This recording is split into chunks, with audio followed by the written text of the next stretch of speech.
जय माता की। आप सभी का अमृत कथा कहानी चैनल में स्वागत है। आज इस वीडियो में मैं आपको दुर्गा सप्तशती का पहला अध्याय सुना रही हूँ।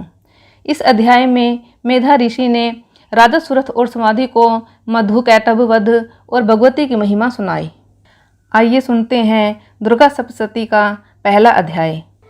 मार्कंडेय जी बोले, सूर्य के पुत्र सावर्णी जो 8वें मनु कहे जाते हैं, अब उनकी उत्पत्ति की कथा विस्तार पूर्वक कहता हूँ, सुनो। सूर्य कुमार महाभाग सावर्णी भगवती महामाया के अनुग्रह से जिस प्रकार मनवंतर के स्वामी हुए, वही प्रसंग सुनाता हूँ। पूर्व काल की बात है। स्वरोचिष मनवंतर में राजा सुरथ थे, जो चैत्र वंश में उत्पन्न हुए थे। उनका समस्त भूमंडल पर अधिकार था। वे प्रजा का अपने पुत्रों की भांति धर्म पूर्वक पालन करते थे। तो भी उस समय कोला विध्वंसी नाम के क्षत्रिय उनके शत्रु हो गए। राजा सुरथ की दंड नीति बड़ी प्रबल थी। उनका शत्रुओं के साथ संग्राम हुआ। कोला विध्वंसी संख्या में कम थे, तो भी राजा सुरथ युद्ध में उनसे परास्त हो अपने नगर को लौट आए और अपने देश के राजा होकर रहने लगे। किंतु वहां भी उन प्रबल शत्रुओं ने उन पर आक्रमण कर दिया। राजा का बल कम हो चुका था, इसलिए उनके दुष्ट बलवान एवं दुरात्मा मंत्रियों ने उनकी राजकीय सेना और खजाने को छीन लिया। सुरथ का प्रभुत्व नष्ट हो चुका था, इसलिए वे शिकार खेलने के बहाने घोड़े पर सवार हो वहां से अकेले ही एक घने जंगल में चले गए। वहां उन्होंने मेधा मुनि का आश्रम देखा, जहाँ बहुत से हिंसक जीव अपनी स्वाभाविक हिंसा वृत्ति छोड़कर परम शांत भाव से रहते थे। मुनि के बहुत से शिष्य उस आश्रम की शोभा बढ़ा रहे थे। वहां जाने पर मुनि ने उनका सत्कार किया और वे उन मुनि श्रेष्ठ के आश्रम में कुछ समय तक रहे। फिर ममता के वशीभूत इस प्रकार चिंता करने लगे, पूर्व काल में मेरे पूर्वजों ने जिसका पालन किया था, वही नगर आज मुझसे रहित हुआ। मेरे दुराचारी भृत्यगण उसकी धर्म पूर्वक रक्षा करते हैं या नहीं। जो सदामद की वर्षा करने वाला शूरवीर था, वह मेरा प्रधान हाथी अब शत्रुओं के अधीन होकर न जाने किन भोगों को भोगता होगा। जो लोग मेरी कृपा, धन और भोजन पाने के लिए सदा मेरे पीछे पीछे चलते थे, वे निश्चय ही अब दूसरे राजाओं का अनुसरण करते होंगे। उन अपव्ययी लोगों के द्वारा अत्यंत कष्ट से इकट्ठा किया हुआ मेरा वह खजाना खाली हो जाएगा। इस प्रकार की तथा और भी कई बातें राजा सुरथ निरंतर सोचते रहते थे। एक दिन उन्होंने वहां मेधा ऋषि के आश्रम के निकट एक वैश्य को देखा और उससे पूछा, भाई तुम कौन हो? तुम्हारे यहाँ आने का क्या कारण है? राजा सुरथ के यह प्रेम वचन सुनकर वैश्य ने उन्हें प्रणाम करके कहा, राजन, मैं धनिकों के कुल में उत्पन्न एक वैश्य हूँ। मेरा नाम समाधि है। मेरे दुष्ट स्त्री पुत्रों ने धन के लोभ से मुझे घर से बाहर निकाल दिया। मैं इस समय धन, स्त्री और पुत्रों से विहीन हूँ। मेरे विश्वसनीय बंधुओं ने मेरा ही धन लेकर मुझे दूर कर दिया है, इसलिए दुखी होकर मैं वन में चला आया हूँ। इस समय घर में वे कुशल से रहते हैं अथवा उन्हें कोई कष्ट है? राजा ने पूछा, जिन लोभी स्त्री पुत्र आदि ने धन के कारण तुम्हें घर से निकाल दिया, उनके प्रति तुम्हारे चित्त में इतना स्नेह क्यों है? वैश्य बोला, आप मेरे विषय में जो कहते हैं वह सब ठीक है। जिन्होंने धन के लोभ में पड़कर पिता के प्रति स्नेह, पति के प्रति प्रेम तथा आत्मीय जनों के प्रति अनुराग को तिलांजलि दे मुझे घर से निकाल दिया है, उन्हीं के प्रति मेरे हृदय में इतना स्नेह है। गुणहीन बंधुओं के प्रति भी जो मेरा चित्त इस प्रकार प्रेम मगन हो रहा है, इस बात को मैं जानकर भी नहीं जान पाता। इसलिए उनके लिए मैं दीर्घ श्वास ले रहा हूँ और मेरा हृदय अत्यंत दुखी हो रहा है। उन लोगों में मेरे प्रति प्रेम का सर्वथा अभाव है, तो भी उनके लिए मेरा मन निष्ठुर नहीं हो पाता। इसके लिए क्या करूँ? मार्कंडेय जी बोले, ब्राह्मण तदनंतर राजाओं में श्रेष्ठ सुरथ और वह समाधि नामक वैश्य दोनों साथ साथ मेधा मुनि की सेवा में उपस्थित हुए और उनके साथ विनय पूर्वक व्यवहार करके बैठे।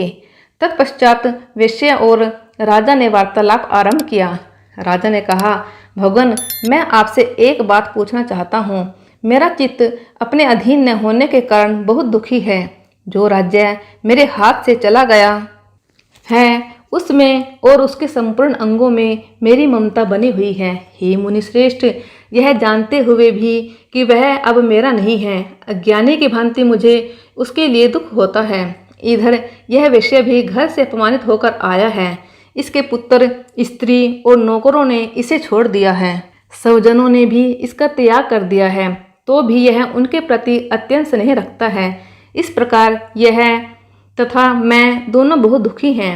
उस विषय के लिए भी हमारे मन में ममता जनित आकर्षण पैदा हो रहा है। महाभाग, हम दोनों समझदार हैं, तो भी हम में जो मोह पैदा हुआ है यह क्या है? विवेक शून्य पुरुष की भांति मुझ में और इसमें भी यह मूर्ता प्रत्यक्ष दिखाई देती है। ऋषि बोले, महाभाग, विषय मार्ग का ज्ञान सब जीवों को है। इसी प्रकार विषय भी सबके लिए अलग अलग हैं। कुछ प्राणी दिन में और दूसरे रात में नहीं देखते, तथा कुछ ऐसे हैं जो दिन और रात्रि में भी समान रूप से ही देखते हैं। यह ठीक है कि मनुष्य समझदार होते हैं, किंतु केवल वे ही ऐसे नहीं होते। पशु, पक्षी और मृग आदि सभी प्राणी समझदार होते हैं। मनुष्यों की समझ भी वैसी ही होती है जैसे उन मृग और पक्षियों की होती है।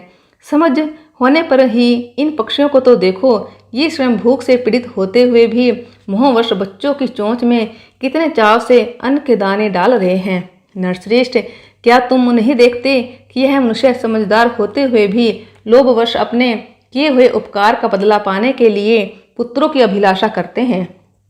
यद्यपि उन सब में समझ की कमी नहीं है, तथापि वे संसार की स्थिति अर्थात जन्म मरण के परंपरा बनाए रखने वाली भगवती महामाया के प्रभाव द्वारा ममता में भंवर से युक्त मोहों के गहन गर्त में गिराए गए हैं। जगदीश्वर भगवान विष्णु की योग निद्रा रूपा जो भगवती महामाया है, उन्हीं से यह जगत मोहित हो रहा है। वे भगवती महामाया देवी ज्ञानियों के भी चित्त को बलात् खींचकर मोहों में डाल देती है। वे इस संपूर्ण चराचर जगत की सृष्टि करती हैं तथा वे ही प्रसन्न होने पर मनुष्य को मुक्ति के लिए वरदान देती है। वे ही पराविद्या संसार बंधन और मोक्ष की हेतु सनातनी देवी तथा संपूर्ण ईश्वरों की भी अधीश्वरी है। राजा ने पूछा, भगवान, जिन्हें आप महामाया कहते हैं, वे देवी कौन हैं? उनका आविर्भाव कैसे हुआ? उनके चरित्र कौन कौन से हैं? ब्रह्मवेताओं में श्रेष्ठ महर्षि उन देवी का जैसा प्रभाव हो, जैसा स्वरूप हो और जिस प्रकार प्रादुर्भाव हुआ हो, वह सब मैं आपके मुख से सुनना चाहता हूँ। ऋषि बोले, राजन, वास्तव में तो वे देवी नित्य स्वरूपा ही हैं। संपूर्ण जगत उन्हीं का रूप है तथा उन्होंने समस्त विश्व को व्याप्त कर रखा है। तथापि उनका प्राकट्य अनेक प्रकार से होता है। वह मुझसे सुनो। वे नित्य और अजन्मा हैं। तब भी जब देवताओं का कार्य सिद्ध करने के लिए प्रकट होती हैं, उस समय लोक में उत्पन्न हुई कहलाती हैं। कल्प के अंत में जब संपूर्ण जगत एक कारणव में लीन हो रहा था और भगवान विष्णु शेषनाग की सैया बिछाकर योग निद्रा का आश्रय ले सो रहे थे, उस समय उनके कानों के मैल से दो भयंकर असुर उत्पन्न हुए जो मधु और कैटभ के नाम से विख्यात थे। वे दोनों ब्रह्मा जी का वध करने को तैयार हो गए। भगवान विष्णु के नाभि कमल में विराजमान प्रजापति ब्रह्मा जी ने जब उन दोनों भयानक असुरों को अपने समीप आया हुआ और भगवान को निद्रा मगन देखा, तब एक कार्पचित होकर उन्होंने भगवान विष्णु को जगाने के लिए उनके नेत्रों में निवास करने वाली योग निद्रा का सत्वन आरंभ किया, जो इस विश्व की अधीश्वरी, जगत को धारण करने वाली, संसार का पालन और संहार करने वाली तथा तेज स्वरूप भगवान विष्णु की अनुपम शक्ति है। उन्हीं भगवती निद्रा देवी की भगवान ब्रह्मा स्तुति करने लगे। ब्रह्मा जी बोले, देवी, तुम ही स्वाहा, तुम ही स्वधा और तुम ही वष्टकार हो। स्वर भी तुम्हारे ही स्वरूप हैं। तुम ही जीवनदायिनी सुधा हो।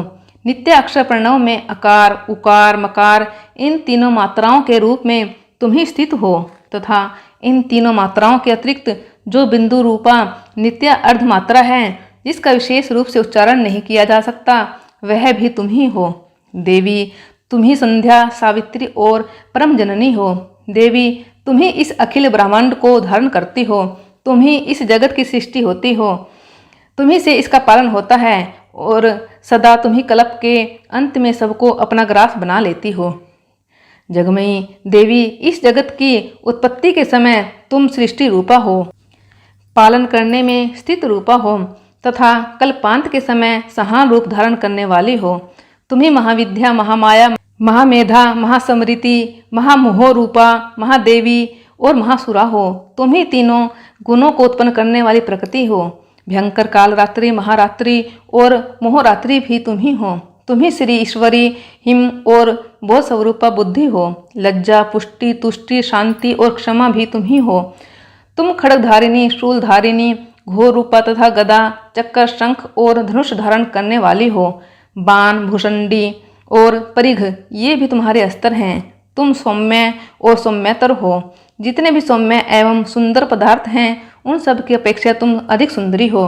पर और अपर, सबसे परे रहने वाली परमेश्वरी तुम ही हो। सर्वस्वरूप देवी, कहीं भी सत असत रूप जो वस्तुएं हैं और उन सब की जो शक्ति है वह तुम ही हो। ऐसी अवस्था में तुम्हारी स्तुति क्या हो सकती है। जो इस जगत की सृष्टि, पालन और संहार करते हैं उन भगवान को भी जब तुमने निद्रा के अधीन कर दिया है तब तुम्हारी स्तुति करने में यहाँ कौन समर्थ हो सकता है। मुझको, भगवान शंकर को तथा भगवान विष्णु को भी तुमने ही शरीर धारण कराया है, अतः तुम्हारी स्तुति करने की शक्ति किसमें है। देवी, तुम तो अपने इस कृपालु प्रभाव से ही प्रशंसा के योग्य हो। ये जो दोनों दुर्धर्ष असुर मधु और कैटभ हैं उनको मोह में डाल दो और जगदीश्वर भगवान विष्णु को शीघ्र जगा दो। साथ ही प्रभु में इन दोनों असुरों को मार डालने की बुद्धि उत्पन्न कर दो। ऋषि कहते हैं, राजन, जब ब्रह्मा जी ने वहाँ मधु और कैटभ को मारने के उद्देश्य से भगवान विष्णु को जगाने के लिए तमोगुण की अधिष्ठात्री देवी योग निद्रा की स्तुति की, तब वे भगवान के नेत्र, मुख, नासिका, बाहु, हृदय और वक्षस्थल से निकलकर अव्यक्त जन्मा ब्रह्मा जी की दृष्टि के समक्ष खड़ी हो गई। योग निद्रा से मुक्त होने पर जगत के स्वामी भगवान जनार्दन उस एकार्णव जल में शेषनाग की सैया से जाग उठे। फिर उन्होंने उन दोनों असुरों को देखा। वे दुरात्मा मधु और कैटभ अत्यंत बलवान और पराक्रमी थे।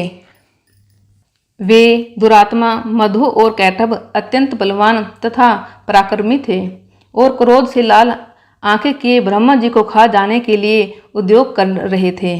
तब भगवान श्री हरि ने उठकर उन दोनों के साथ 5000 वर्षों तक महायुद्ध किया। वे दोनों बल के कारण उन्मत्त हो रहे थे। इधर महामाया ने भी उन्हें मोह में डाल रखा था, इसलिए वे भगवान विष्णु से कहने लगे, हम तुम्हारी वीरता से संतुष्ट हैं, तुम हमसे कोई वर मांगो। श्री भगवान बोले, यदि तुम दोनों मुझ पर प्रसन्न हो तो अब मेरे हाथ से मारे जाओ, बस इतना सा ही मैंने वर मांगा है।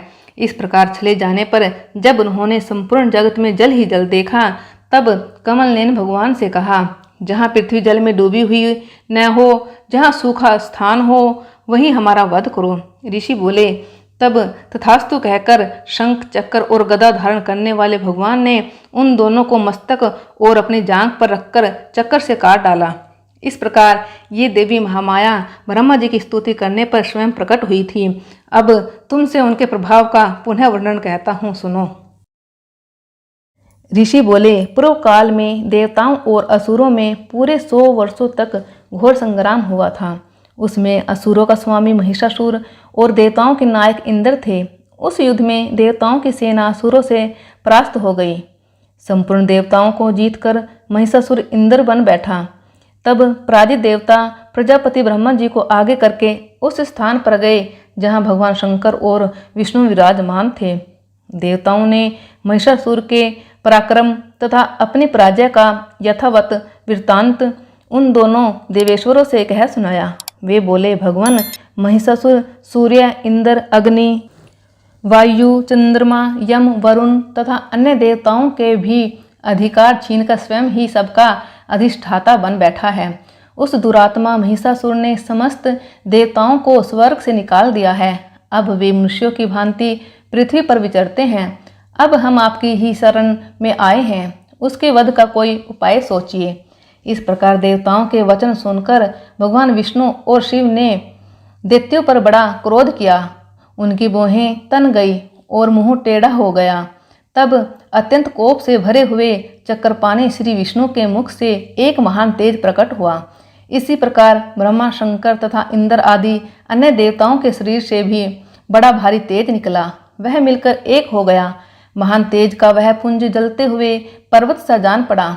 देवताओं ने देखा, वहां उनकी ज्वालाएं संपूर्ण दिशाओं में व्याप्त हो रही थी। संपूर्ण देवताओं के शरीर से प्रकट हुए उस तेज की कहीं तुलना नहीं थी।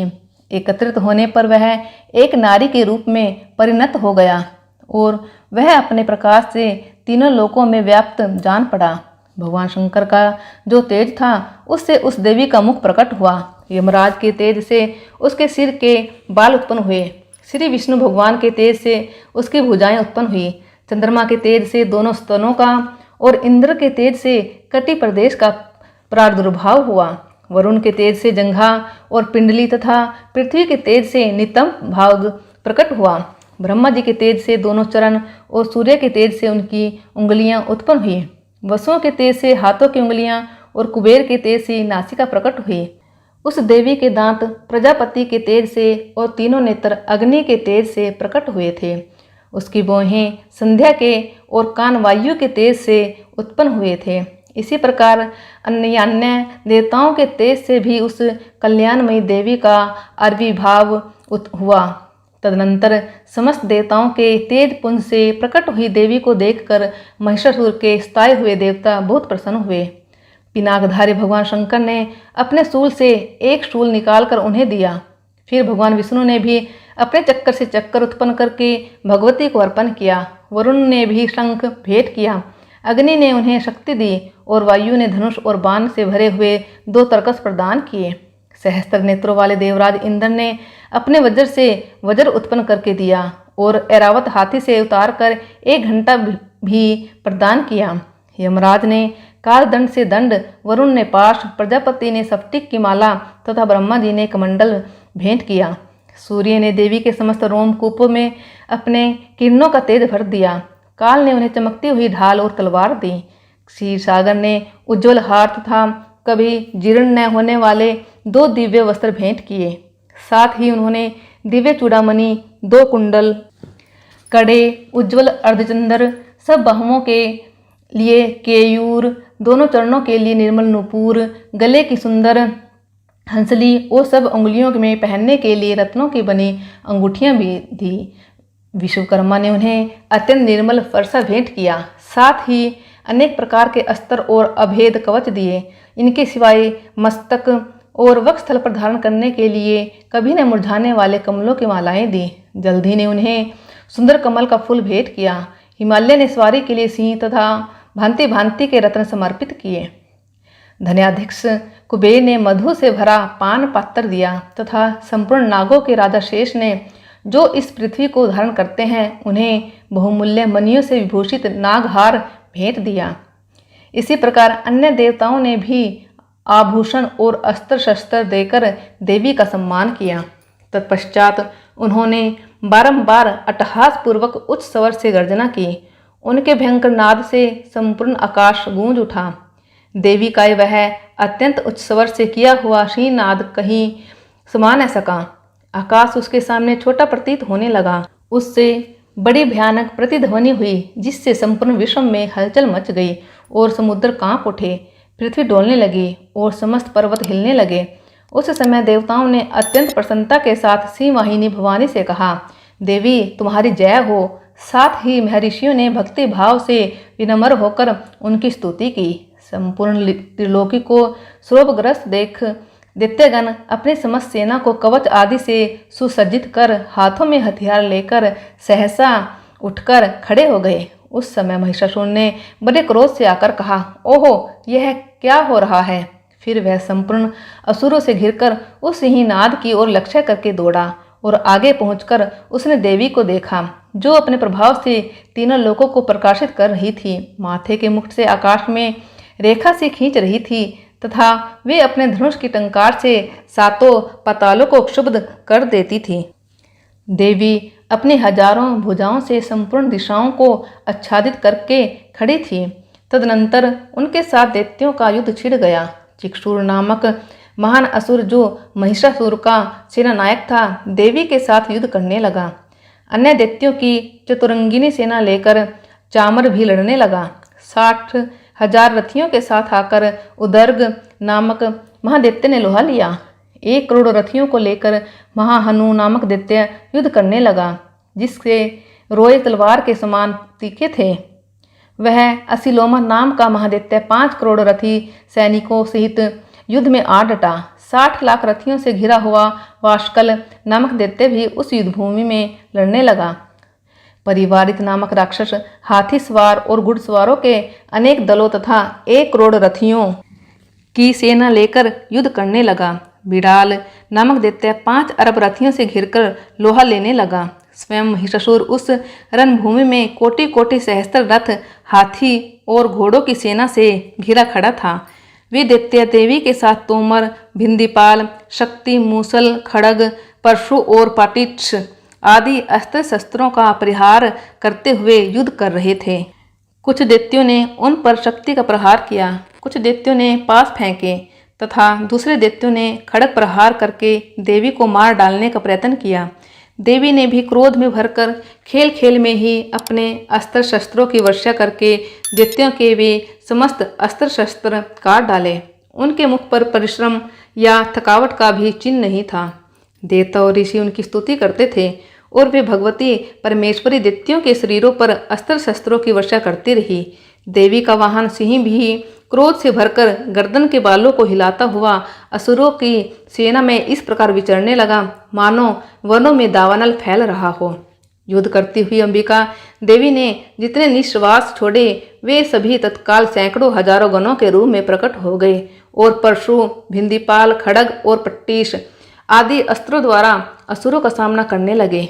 देवी की शक्ति से बढ़ते हुए वे गण असुरों का नाश करते हुए नगाड़ा और शंख आदि बाजे बजाने लगे। तदनंतर देवी ने त्रिशूल से, गदा से, शक्ति की वर्षा से, खड़ग आदि से सैकड़ों महादैत्यों का संहार कर डाला। कितनों को घंटे के भयंकर नाद से मूर्छित करके मार गिराया। भूत से दैत्यों को पास से बांधकर धरती पर घसीटा। कितने ही मूसल की मार से अत्यंत आहत होकर रक्त वमन करने लगे। कुछ दैत्य शूल से छाती फट जाने के कारण पृथ्वी पर ढेर हो गए। उस रणांगन में बांस मुँह की वृष्टि से कितने ही असुरों की कमर टूट गई। कितने ही दैत्यों के मस्तक कट कट कर गिरने लगे। कितनों को ही देवी ने 1 बांह, 1 पैर और 1 नेत्र वाले करके 2 टुकड़ों में चीर डाला। कितने ही बिना सिर के धड़ हाथों में खड़ग, शक्ति और रिष्टि लिए दौड़ते थे तथा देवी को युद्ध के लिए ललकारते थे। देवी के गिराए हुए रथ, हाथी, घोड़े और असुरों की लाशों से धरती ऐसे फट गई थी कि वहां चलना असंभव हो गया। दैत्यों की सेना में हाथी, घोड़े और असुरों के शरीरों से इतने अधिक मात्रा में रक्तपात हुआ था कि थोड़ी ही देर में वहां खून की बड़ी बड़ी नदियां बहने लगी। जगदम्बा ने दैत्यों की विशाल सेना को क्षण भर में नष्ट कर दिया। देवी का सिंह भी गर्दन के बालों को हिला हिलाकर जोर जोर से गर्जना करता हुआ असुरों के शरीरों से मानो प्राण खींच लेता था। वहां देवी के गणों ने भी उन महादैत्यों के साथ ऐसा युद्ध किया जिससे आकाश में खड़े हुए देवतागण उन पर प्रसन्न हुए और फूलों की वर्षा करने लगे।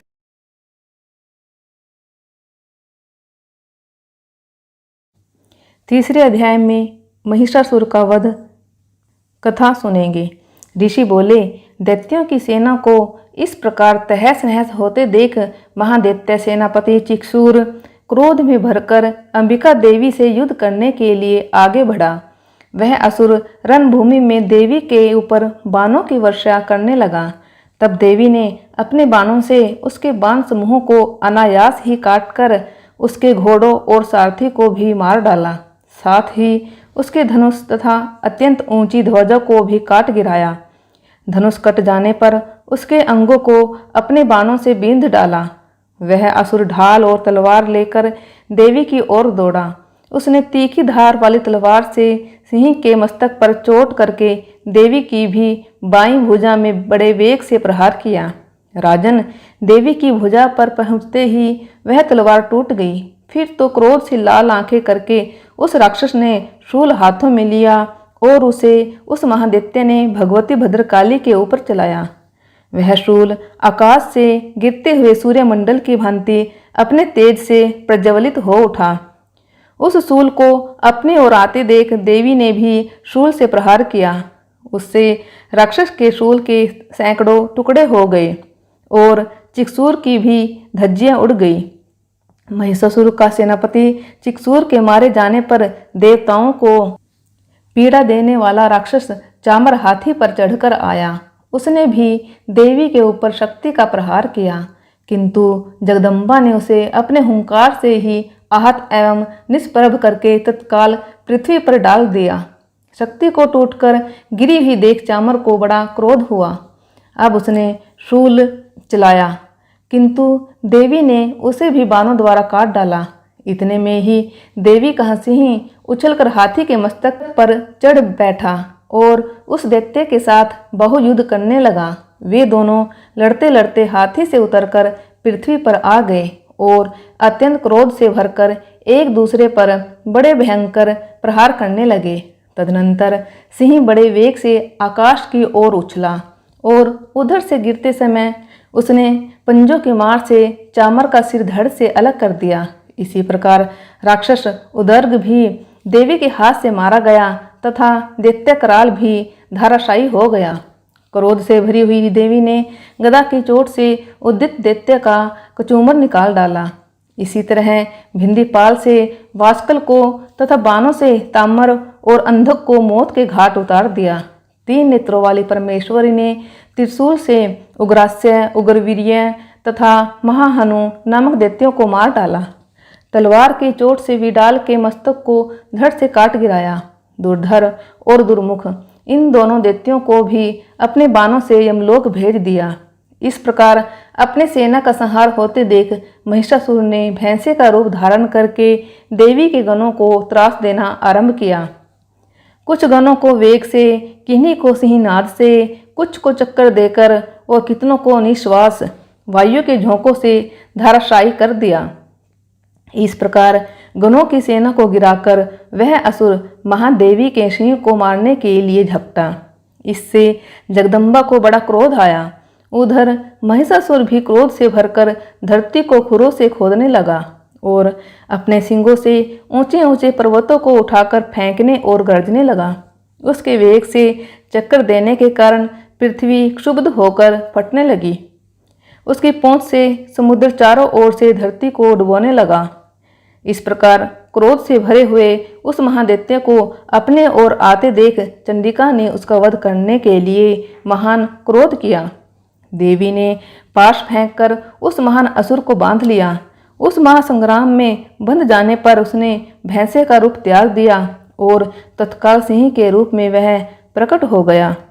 उस अवस्था में जगदम्बा ज्यों ही उसका मस्तक काटने को तत्पर हुई, त्यों ही वह खड्गधारी पुरुष के रूप में दिखाई दिया।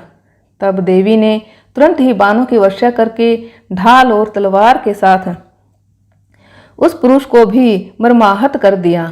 इतने में ही वह महान गजराज के रूप में बदल गया। तब वह अपने सूंड से देवी के विशाल सिंह को खींचने और गर्जने लगा। खींचते समय देवी ने तलवार से उसकी सूंड काट डाली। अब उस महादैत्य ने पुनः भैंसे का शरीर धारण कर लिया और पहले की भांति चराचर प्राणियों सहित तीनों लोकों को व्याकुल करने लगा। तब क्रोध से भरी हुई चंडिका बारंबार उत्तम मधु का पान करने लगी और लाल आंखें करके हंसने लगी। उधर वह राक्षस गर्जने लगा और अपने सींगों से चंडी के ऊपर पर्वतों को फेंकने लगा। उसी समय देवी अपने बाणों के समूह से उसके फेंके हुए पर्वतों को चूर्ण करती हुई बोली। बोलते समय उनका मुख मधु के मद से लाल हो रहा था और वाणी लड़खड़ा रही थी। देवी ने कहा, अरे मूढ़, मैं जब तक मधु पीती हूँ तब तक तू क्षण भर के लिए खूब गर्ज ले। मेरे हाथ से यही तेरी मृत्यु हो जाने पर अब शीघ्र देवता भी गर्जना ये जय घोष करेंगे। ऋषि बोले। ऐसा कहकर देवी उछली और उस महादैत्य के ऊपर चढ़ गई। फिर अपने पैर से उसे दबाकर उन्होंने शूल से उसके कंठ में आघात किया। उनके पैर से दबा होने पर भी महिषासुर अपने मुख से दूसरे रूप में बाहर होने लगा। अभी आधे शरीर से ही वह बाहर निकलने पाया था कि देवी ने अपने प्रभाव से उसे रोक दिया। आधा निकला होने पर भी वह महादैत्य देवी से युद्ध करने लगा। तब देवी ने बहुत बड़ी तलवार से उसका मस्तक काट गिराया। फिर तो हाहाकार करती हुई दैत्यों की सारी सेना भाग गई तथा संपूर्ण देवता प्रसन्न हो गए। देवताओं ने दिव्य महर्षियों के साथ दुर्गा देवी का स्तवन किया। गंधर्वराज गाने लगे तथा अप्सराएं नृत्य करने लगी। बोले साचे दरबार की जय, अम्बे मैया की जय।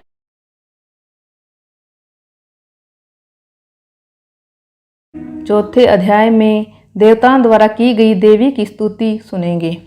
ऋषि बोले, अत्यंत पराक्रमी दुरात्मा महिषासुर तथा उसकी दैत्य सेना देवी के हाथों मारे जाने पर इंद्र आदि देवता प्रणाम के लिए गर्दन तथा कंधे झुकाकर भगवती दुर्गा का उत्तम वचनों द्वारा स्तवन करने लगे। उस समय उनके सुंदर अंगों में अत्यंत हर्ष के कारण रोमांच हो आया था। देवता बोले, संपूर्ण देवताओं की शक्ति का समुदाय ही जिनका स्वरूप है तथा जिस देवी ने अपनी शक्ति से संपूर्ण जगत को व्याप्त कर रखा है, समस्त देवताओं और महर्षियों की पूजनीय उस जगदम्बा को हम भक्ति पूर्वक नमस्कार करते हैं। वे हम लोगों का कल्याण करें, जिनके अनुरूप प्रभाव और बल का वर्णन करने में भगवान शेषनाग, ब्रह्मा जी तथा महादेव जी भी समर्थ नहीं हैं। जो पुण्यात्माओं के घरों में स्वयं ही लक्ष्मी रूप से, पापियों के यहाँ दरिद्रता रूप से, शुद्ध अंतकरण वाले पुरुषों के हृदय में बुद्धि रूप से, सत्पुरुषों में श्रद्धा रूप से तथा कुलीन मनुष्य में लज्जा रूप से निवास करती है, उन भगवती दुर्गा को हम नमस्कार करते हैं। देवी, आपके इस अचिंत्य रूप का, असुरों का नाश करने वाले भारी पराक्रम का तथा समस्त देवताओं और दैत्यों के समक्ष युद्ध में प्रकट किए हुए आपके अद्भुत चरित्र का हम किस प्रकार वर्णन करें। आप में सत्वगुण, रजोगुण और तमोगुण ये तीनों गुण विद्यमान हैं, तो भी दोषों के साथ आपका संपर्क नहीं जान पड़ता। भगवान विष्णु और महादेव जी आदि देवता भी आपका पार नहीं पाते। यह समस्त जगत आपका अंशभूत है, क्योंकि आप सबकी आदिभूत अव्यक्त परा प्रकृति है।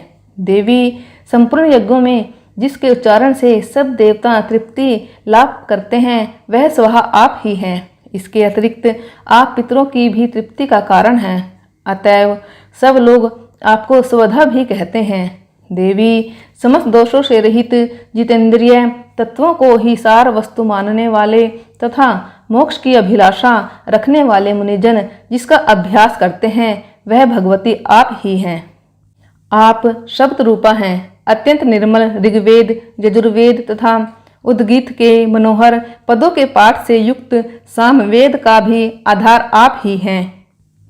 आप देवी, त्रयी यानी कि तीनों वेद और भगवती हैं। इस विश्व की उत्पत्ति एवं पालन के लिए आप ही वार्ता, कृषि एवं आजीविका के रूप में प्रकट हुई हैं, जिससे समस्त शास्त्रों के सार का ज्ञान होता है। वह मेधा शक्ति आप ही हैं।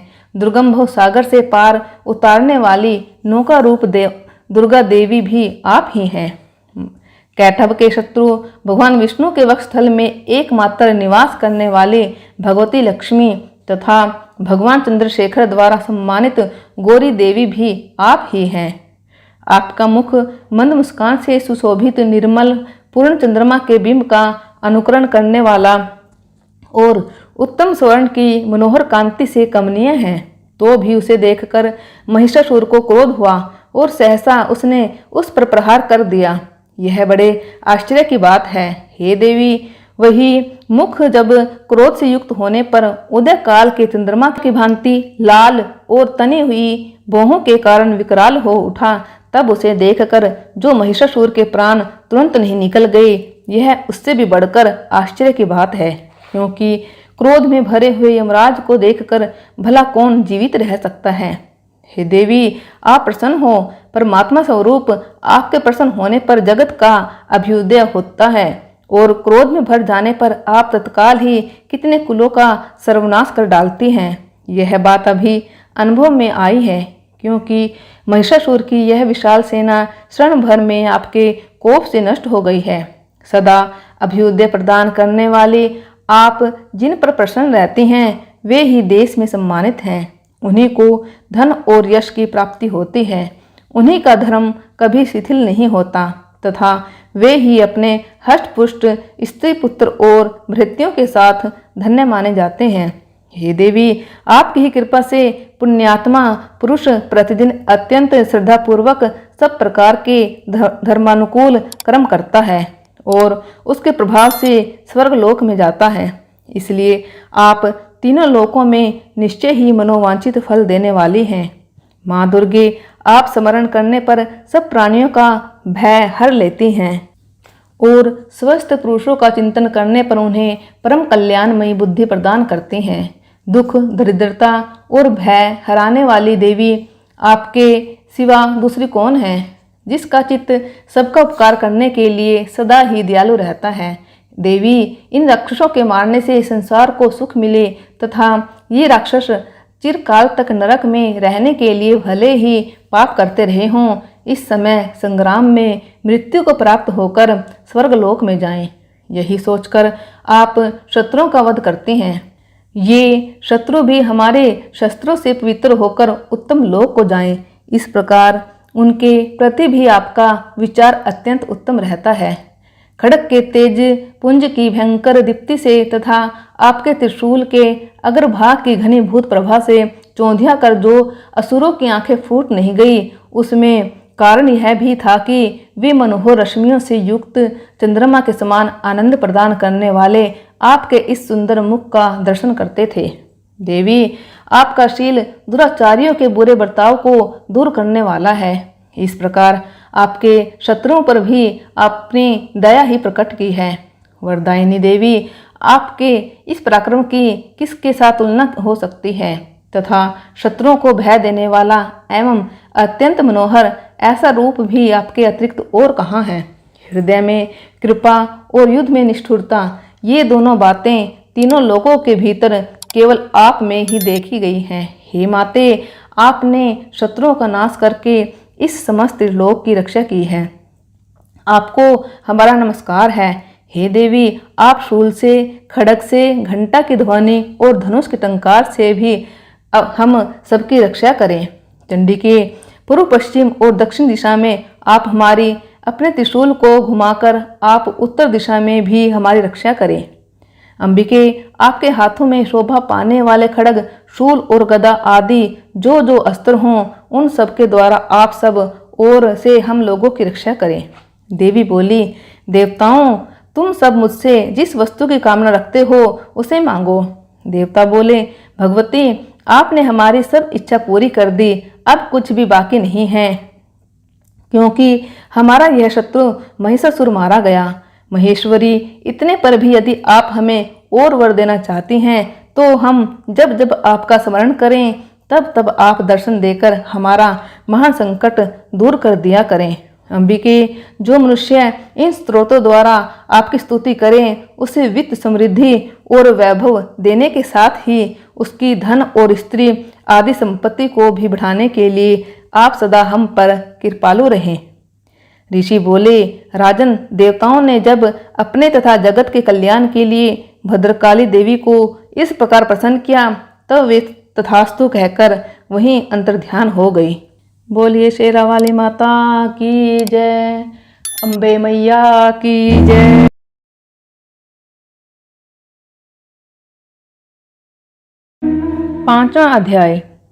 पांचवें अध्याय में देवी की स्तुति और अंबिका के रूप की प्रशंसा की गई है। ऋषि बोले, पूर्व काल में निशुंभ और शुंभ नामक असुरों ने अपने बल के घमंड में आकर शचीपति इंद्र के हाथ से तीनों लोकों का राज्य और यज्ञ भाग छीन लिए। वे ही दोनों सूर्य, चंद्रमा, कुबेर, यम और वरुण के अधिकार का भी उपयोग करने लगे। वायु और अग्नि का कार्य भी वे ही करने लगे। उन दोनों ने सब देवताओं को अपमानित, राज्यभ्रष्ट, पराजित तथा अधिकारहीन करके स्वर्ग से निकाल दिया। उन दोनों महान असुरों से तिरस्कृत देवताओं ने अपराजिता देवी का स्मरण किया और सोचा, जगदम्बा ने हम लोगों को वर दिया था कि आपत्ति काल में याद करने पर मैं तुम्हारी सब आपत्तियों का तत्काल नाश कर दूंगी। यह विचार कर देवता गिरिराज हिमालय पर गए और वहां भगवती विष्णु माया की स्तुति करने लगे। देवता बोले, देवी को नमस्कार है, महादेवी शिवा को सदा नमस्कार है, प्रकृति एवं भद्रा को प्रणाम है। हम लोग नियम पूर्वक जगदम्बा को नमस्कार करते हैं। रुद्रा को नमस्कार है, नित्या, गौरी एवं धात्री को नमस्कार है। ज्योत्सनामयी, चंद्ररूपिणी एवं सुख स्वरूपा देवी को सतत प्रणाम है। शरणागतों का कल्याण करने वाली वृद्धि एवं सिद्धि रूपा देवी को हम बारंबार नमस्कार करते हैं। रीति राक्षसों की लक्ष्मी, राजाओं की लक्ष्मी तथा सर्वाणी यानी कि शिव पत्नी स्वरूपा आप जगदम्बा को हम बारंबार नमस्कार है। दुर्गा, दुर्गपारा, दुर्गम संकट से पार उतारने वाली, सारा सबकी आधारभूता, सर्वकारिणी, ख्याति, कृष्णा और धुमरा देवी को सर्वदा नमस्कार है। अत्यंत सौम्य तथा अत्यंत रौद्र रूपा देवी को हम नमस्कार करते हैं। उन्हें हमारा बारंबार प्रणाम है। जगत की आधारभूता कृति देवी को बारंबार नमस्कार है।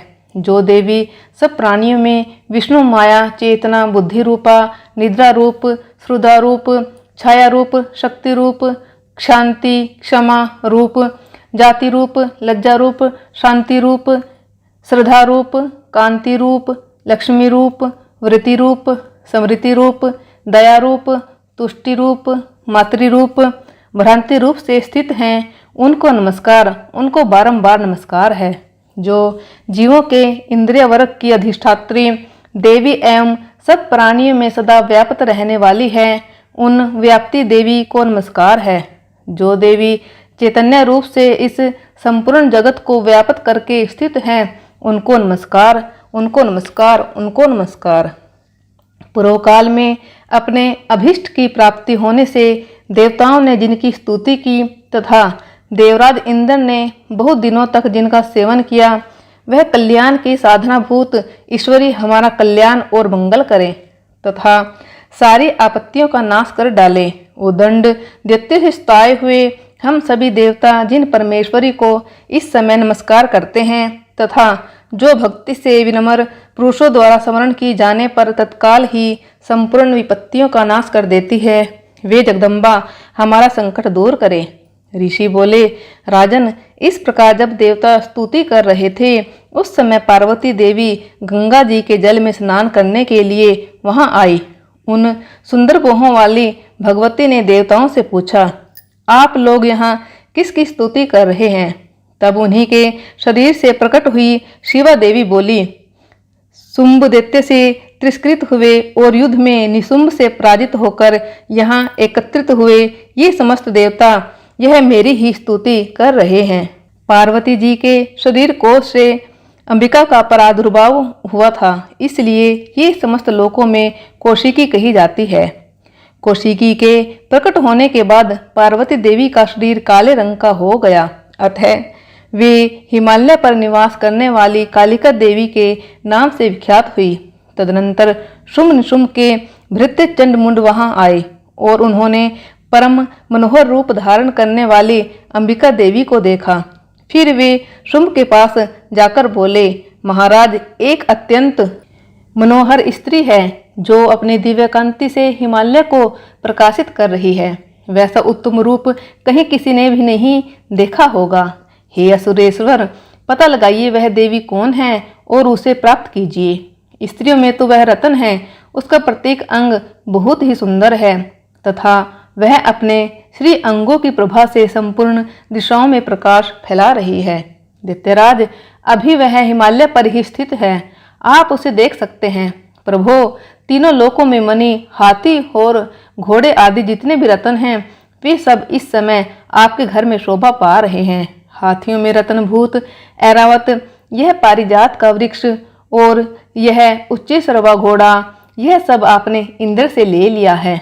हंसों से युक्त वह विमान भी आपके आंगन में शोभा पाता है। यह रत्नभूत अद्भुत विमान जो पहले ब्रह्मा जी के पास था, अब आपके यहाँ लाया गया है। यह महापद्य नामक निधि आप कुबेर से छीन लाए हैं। समुद्र ने आपको किंजकलिनी नाम की माला भेंट की है, जो केसरों से सुशोभित है और जिसके कमल कभी कुम्हलाते नहीं हैं।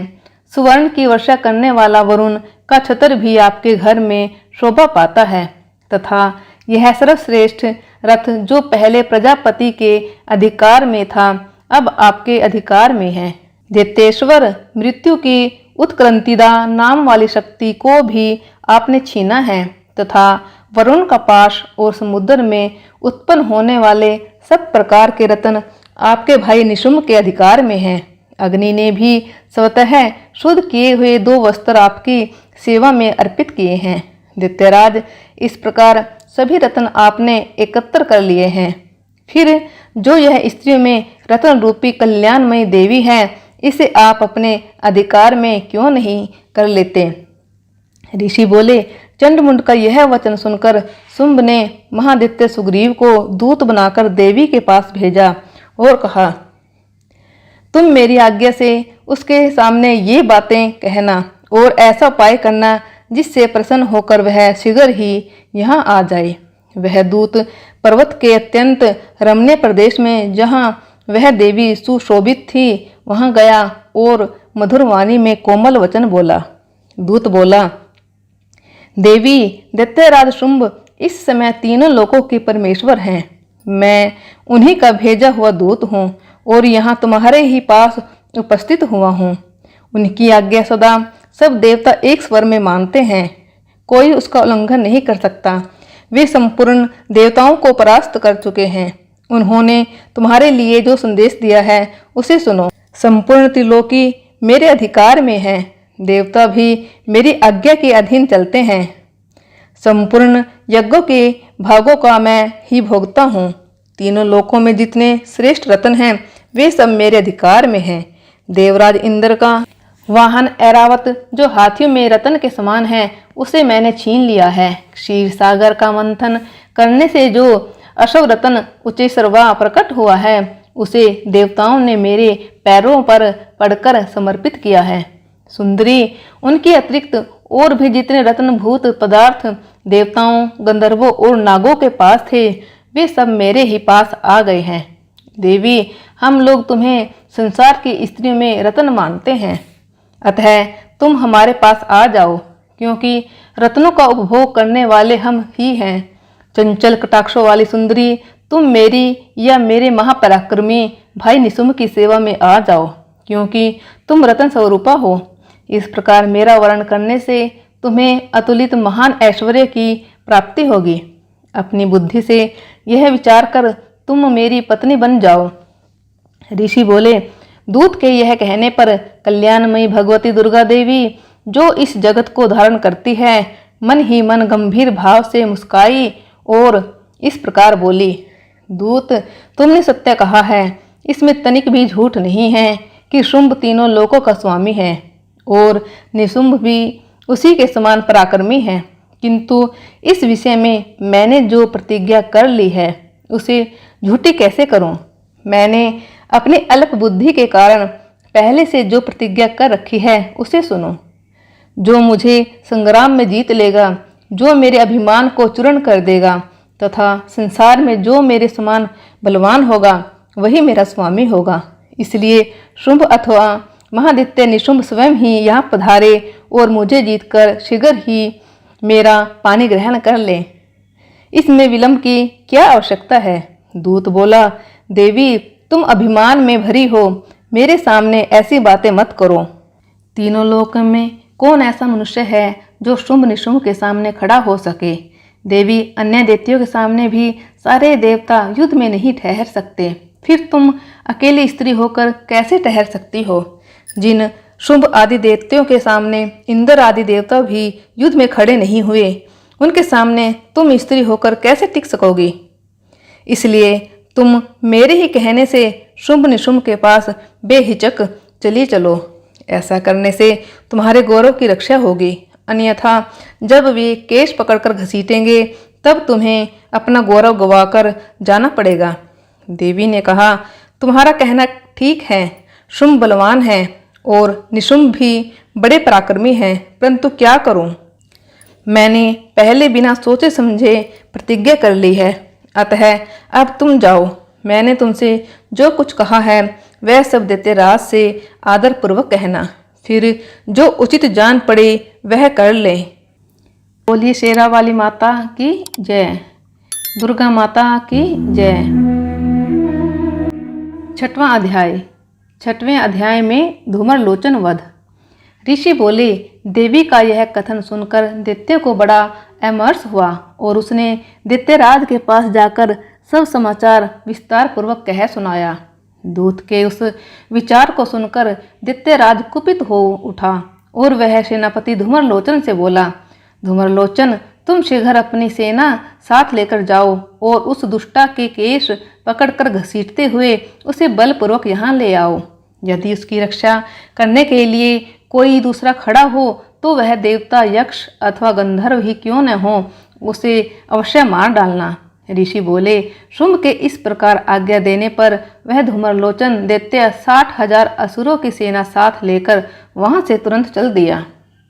वहां पहुंचकर उसने हिमालय पर रहने वाली देवी को देखा और ललकार कर कहा, अरे तू शुंभ निशुंभ के पास चल।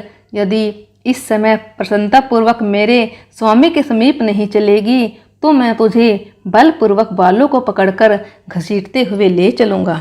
देवी बोली, तुम्हें दैत्यों के राजा ने भेजा है, तुम स्वयं भी बलवान हो और तुम्हारे साथ विशाल सेना भी है।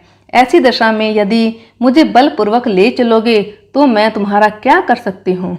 ऋषि बोले, देवी के यह कहने पर असुर धूमरलोचन उनकी ओर लपका। तब अंबिका ने हूँ शब्द के उच्चारण मात्र से उसे भस्म कर दिया। फिर तो क्रोध से भरी हुई दैत्यों की विशाल सेना और अंबिका ने एक दूसरे पर तीखे सायकों, शक्तियों तथा फरसों की वर्षा आरंभ की। इतने में ही देवी का वाहन सिंह क्रोध में भरकर भयंकर गर्जना करके गर्दन के बालों को हिलाता हुआ असुर की सेना में कूद पड़ा। उसने कुछ दैत्यों को पंजों की मार से, कितनों को अपने जबड़े से और कितने ही महादैत्यों को पटक कर दाढ़ों से घायल करके मार डाला। उस सिंह ने अपने नखों से कितनों के पेट फाड़ डाले और थप्पड़ मारकर कितनों के सिर धड़ से अलग कर दिए। देवी के वाहन उस महाबली सिंह ने अत्यंत क्रोध से भरे हुए क्षण भर में ही असुरों की सारी सेना का संहार कर डाला। शुंभ ने जब यह सुना कि देवी ने धूमरलोचन असुर को मार डाला तथा उसके सिंह ने सारी सेना को सपाचट कर डाला, तब उस दैत्यराज को बड़ा क्रोध हुआ। उसका होठ कांपने लगा। तुरंत उसने चंड और मुंड नामक 2 महादैत्यों को आज्ञा दी, हे चंड और हे मुंड, तुम लोग बहुत बड़ी सेना लेकर वहां जाओ। उस देवी को बालों से पकड़कर अथवा उसे बांधकर शीघ्र यहाँ ले आओ। यदि इस प्रकार उसे लाने में संदेह हो तो युद्ध में सब प्रकार के अस्त्रों शस्त्रों तथा समस्त आसुरी सेना का प्रयोग करके उसकी हत्या कर डालना। उस दुष्ट की हत्या होने पर तथा सिंह के भी मारे जाने पर उस अंबिका को बांधकर साथ लेकर शीघ्र ही लौट आना। बोलिए शेरा वाली माता की जय, अम्बे मात की जय।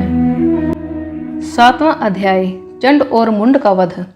ऋषि बोले, तदनंतर शुंभ की आज्ञा पाकर वे चंड मुंड आदि दैत्य चतुरंगिनी सेना के साथ अस्त्र शस्त्रों से सुसज्जित होकर चल दिए। फिर गिरिराज हिमालय के स्वर्ण में ऊंचे शिखर पर पहुंचकर उन्होंने सिंह पर बैठी देवी को देखा। वे मंद मंद मुस्कुरा रही थी। उन्हें देखकर दैत्य लोग तत्परता से पकड़ने का उद्योग करने लगे।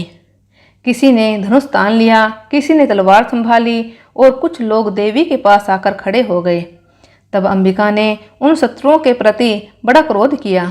उस समय क्रोध के कारण उनका मुख काला पड़ गया, ललाट में भौहें टेढ़ी हो गई और वहां से तुरंत विकराल मुख वाली काली प्रकट हुई, जो तलवार और पार्श धारण किए हुए थी।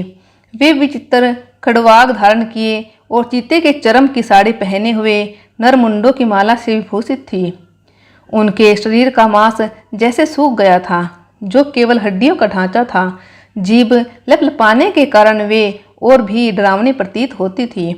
उनकी आंखें भीतर को धसी हुई और रक्ताभ भी वे अपनी भयंकर गर्जना से संपूर्ण दिशाओं को गुजार रही थी।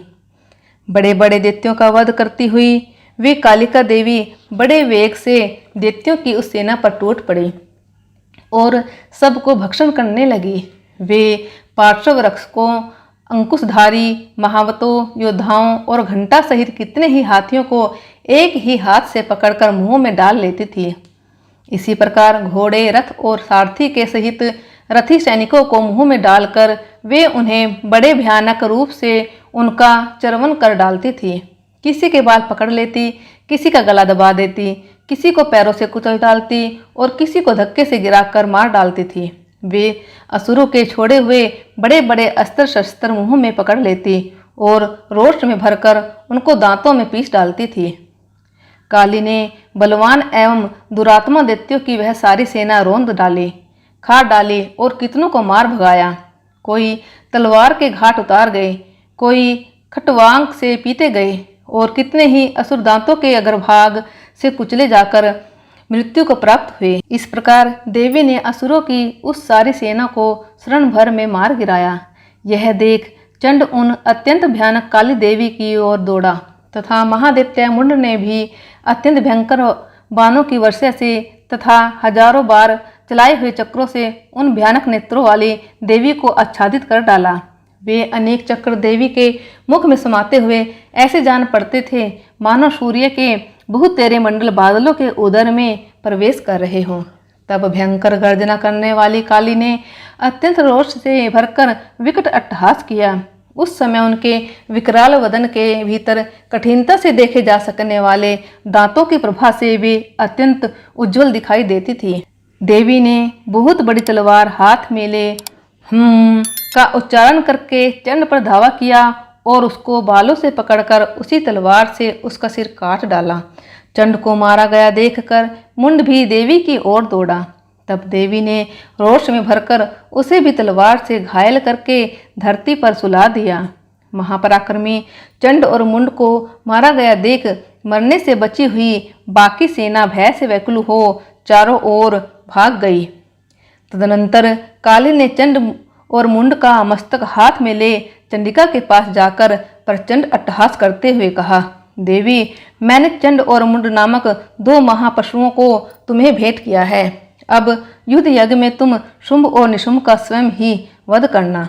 ऋषि बोले, वहां लाए हुए उन चंड मुंड नामक महादैत्यों को देखकर कल्याणमयी चंडी ने काली से मुधरिम वाणी से कहा, देवी, तुम चंड और मुंड को लेकर मेरे पास आई हो, इसलिए संसार में चामुंडा के नाम से तुम्हारी ख्याति होगी।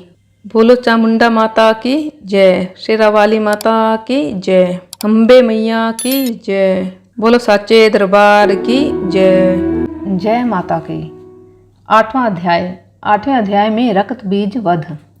ऋषि बोले, चंड और मुंड नामक दैत्यों के मारे जाने तथा बहुत सी सेना का संहार हो जाने पर दैत्यों के राजा प्रतापी शुंभ के मन में बड़ा क्रोध हुआ और उसने दैत्यों का संपूर्ण सेना को युद्ध के लिए प्रस्थान करने की आज्ञा दी। वह बोला, आज उदायुध नाम के 86 दैत्य सेनापति अपनी सेनाओं के साथ युद्ध के लिए कूच करें। कंबू नाम वाले दैत्यों के 84 सेना नायक अपने बलाबल के साथ यात्रा करें। 50 कोटि वीर्य कुल के और 100 धौमर कुल के असुर सेनापति मेरी आज्ञा से सेना सहित कूच करें। कालक, द्वाहार्द, मौर्य और काल के असुर भी युद्ध के लिए तैयार होकर मेरी आज्ञा से तुरंत प्रस्थान करें। भयानक शासन करने वाला असुर राज शुंभ इस प्रकार आज्ञा देकर सहस्त्रों बड़ी बड़ी सेनाओं के साथ युद्ध करने के लिए चला। उसकी अत्यंत भयंकर सेना आती देख चंडिका ने अपने धनुष की टंकार से पृथ्वी और आकाश के बीच का भाग गुंजा दिया। राजन, तब देवी के सिंह ने भी बड़े जोर जोर से दहाड़ना आरंभ किया। फिर अंबिका ने अपने घंटे के शब्द से उस ध्वनि को और भी बढ़ा दिया। धनुष की टंकार, सिंह की दहाड़ और घंटे की ध्वनि से संपूर्ण दिशाएं गूंज उठी। उस भयंकर शब्द से काली ने अपने विकराल मुख को और भी बढ़ा लिया और इस प्रकार वे विजयिनी हुई। उस तुमुल नाद को सुनकर दैत्यों की सेनाओं ने चारों ओर से आकर चंडिका देवी, सिंही तथा काली देवी को क्रोधपूर्वक घेर लिया। राजन, इसी बीच में असुरों के विनाश तथा देवताओं के अभ्युदय के लिए ब्रह्मा, शिव, कार्तिकेय, विष्णु तथा इंद्र आदि देवों की शक्तियां जो अत्यंत पराक्रम और बल से संपन्न थी, उनके शरीरों से निकलकर उन्हीं के रूप में चंडिका देवी के पास गई। जिस देवता का जैसा रूप, जैसी वेशभूषा और जैसा वाहन है, ठीक वैसे ही साधनों से संपन्न हो उसकी शक्ति असुरों से युद्ध करने के लिए आई। सबसे पहले हंसयुक्त विमान पर बैठी हुई अक्षसूत्र और कमंडलों से सुशोभित ब्रह्मा जी की शक्ति उपस्थित हुई, जिसे ब्रह्मानी कहते हैं। महादेव जी की शक्ति वृषभ पर आरूढ़ हो, हाथों में श्रेष्ठ त्रिशूल धारण किए, महानाग का कंकन पहने, मस्तक में चंद्र रेखा से विभूषित होकर वहां आ पहुंची। कार्तिकेय जी की शक्ति रूपा जगदम्बिका उन्हीं का रूप धारण किए श्रेष्ठ मयूर पर आरूढ़ होकर हाथ में शक्ति लिए दैत्यों से युद्ध करने के लिए आई। इसी प्रकार भगवान विष्णु की शक्ति गरुड़ पर विराजमान हो शंख, चक्र, गदा, सारंग, खड्ग हाथ में लिए वहां आई। अनुपम यज्ञवाराह का रूप धारण करने वाले श्री हरि की जो शक्ति है, वह भी वाराह श्री धारण करके वहां उपस्थित हुई। नारसिंह शक्ति भी नरसिंह के समान शरीर धारण करके वहां आई। उसके गर्दन के बालों के झटके से आकाश के तारे बिखर जा रहे थे। इसी प्रकार इंद्र की शक्ति वज्र हाथ में लिए गजराज ऐरावत पर बैठकर आई। उसके भी सहस्त्र नेत्र थे। इंद्र का जैसा रूप है, वैसा ही उसका भी था। तदनंतर उन दैव शक्तियों से घिरे हुए महादेव जी ने चंडिका से कहा, मेरी प्रसन्नता के लिए तुम शीघ्र ही इन असुरों का संहार करो। तब देवी के शरीर से अत्यंत भयानक और परम उग्र चंडिका शक्ति प्रकट हुई, जो सैकड़ों गीदड़ियों की भांति आवाज करने लगी। उस अपराजिता देवी ने धूमिल जटा वाले महादेव जी से कहा, भगवान, आप शुंभ निशुंभ के पास दूत बनकर जाइए और उन अत्यंत गर्वीले दानव शुंभ और निशुंभ दोनों से कहिए, साथ ही उनके अतिरिक्त भी जो दानव युद्ध के लिए वहां उपस्थित हों, उनको भी यह संदेश दीजिए, दैत्यों, यदि तुम जीवित रहना चाहते हो तो पाताल को लौट जाओ। इंद्र को त्रिलोकी का राज्य मिल जाए और देवता यज्ञ भाग का उपभोग करें। यदि बल के अभिमान में आकर तुम युद्ध की अभिलाषा रखते हो तो आओ, मेरी योगिनियां तुम्हारे कच्चे मांस से तृप्त हों। चूंकि उस देवी ने भगवान शिव को दूत के कार्य में नियुक्त किया था, इसलिए वह शिवदूती के नाम से संसार में प्रसिद्ध हुई। वे महादैत्य भी भगवान शिव के मुख से देवी के वचन सुनकर क्रोध से भर गए और जहाँ कात्यायनी विराजमान थी उस ओर बढ़े। तदनंतर वे दैत्य अमरस में भरकर पहले ही देवी के ऊपर बाण, शक्ति और सृष्टि आदि अस्त्रों की वर्षा करने लगे। तब देवी ने भी खेल खेल में ही धनुष की टंकार की और उससे छोड़े हुए बड़े बड़े बाणों द्वारा दैत्यों के चलाए हुए बाण, शूल, शक्ति और फरसों को काट डाला। फिर काली उनके आगे होकर शत्रुओं को शूल के प्रहार से विदीर्ण करने लगी और खटवांग से उनका कचूमर निकालते हुए रणभूमि में विचरने लगी। ब्रह्मानी भी जिस जिस ओर दौड़ती उसी उसी ओर अपने कमंडलों का जल छिड़क कर शत्रुओं के ओज और पराक्रम को नष्ट कर देती थी। माहेश्वरी ने त्रिशूल से तथा वैष्णवी ने चक्र से और अत्यंत क्रोध से भरी हुई कुमार कार्तिकेय की शक्ति से दैत्यों का संहार आरंभ किया। इंद्र शक्ति के वज्र प्रहार से विदर्ण हो सैकड़ों दैत्य दानव रक्त की धारा बहाते हुए पृथ्वी पर सो गए। वाराही शक्ति ने कितनों को अपने थुथून की मार से नष्ट किया। दाढ़ों के अग्रभाव से कितनों की छाती छेद डाली तथा कितने ही दैत्य उसके चक्कर की चोट से विदीर्ण होकर गिर पड़े। नरसिंह भी दूसरे दूसरे महादैत्यों को अपने नखों से विदीर्ण करके खाती और सिंहनाद से दिशाओं एवं आकाश को गुंजाती हुई युद्ध क्षेत्र में विचरने लगे। कितने ही असुर शिवदूती के प्रचंड अट्टहास से भयभीत हो पृथ्वी पर गिर पड़े और गिरने पर उन्हें शिवदूती ने उस समय अपना ग्रास बना लिया। इस प्रकार क्रोध से भरे हुए मातृगणों को नाना प्रकार के उपाय से बड़े बड़े असुरों का मर्दन करते देख दैत्य सैनिक भाग खड़े हुए। मातृगुणों से पीड़ित दैत्यों को युद्ध से भागते देख रक्तबीज नामक महादैत्य क्रोध से भरकर युद्ध करने के लिए आया। उसके शरीर से जब रक्त की बूंद पृथ्वी पर गिरती तब उसी के समान शक्तिशाली एक दूसरा महादैत्य पृथ्वी पर उत्पन्न हो जाता। महाअसुर रक्तबीज हाथ में गदा लेकर इंद्र शक्ति के साथ युद्ध करने लगा। तब इंद्री ने अपने वज्र से रक्तबीज को मारा। वज्र से घायल होने पर उसके शरीर से बहुत सा रक्त टपकने लगा। उसके शरीर से रक्त की जितनी बूंदें गिरी उतने ही राक्षस उत्पन्न हो गए। वे सब रक्तबीज के समान ही वीर्यवान, बलवान तथा पराक्रमी थे। रक्त से उत्पन्न होने वाले वे राक्षस भी अत्यंत भयंकर अस्त्रों शस्त्रों का प्रहार करते हुए वहां मातृगणों के साथ घोर युद्ध करने लगे। पुनः वज्र के प्रहार से जब रक्तबीज का मस्तक घायल हुआ तब अब रक्त बहने लगा और उससे हजारों राक्षस उत्पन्न हो गए। वैष्णवी ने युद्ध में रक्तबीज पर चक्कर का प्रहार किया तथा इंद्री ने उस दैत्य सेनापति को गदा से चोट पहुंचाई।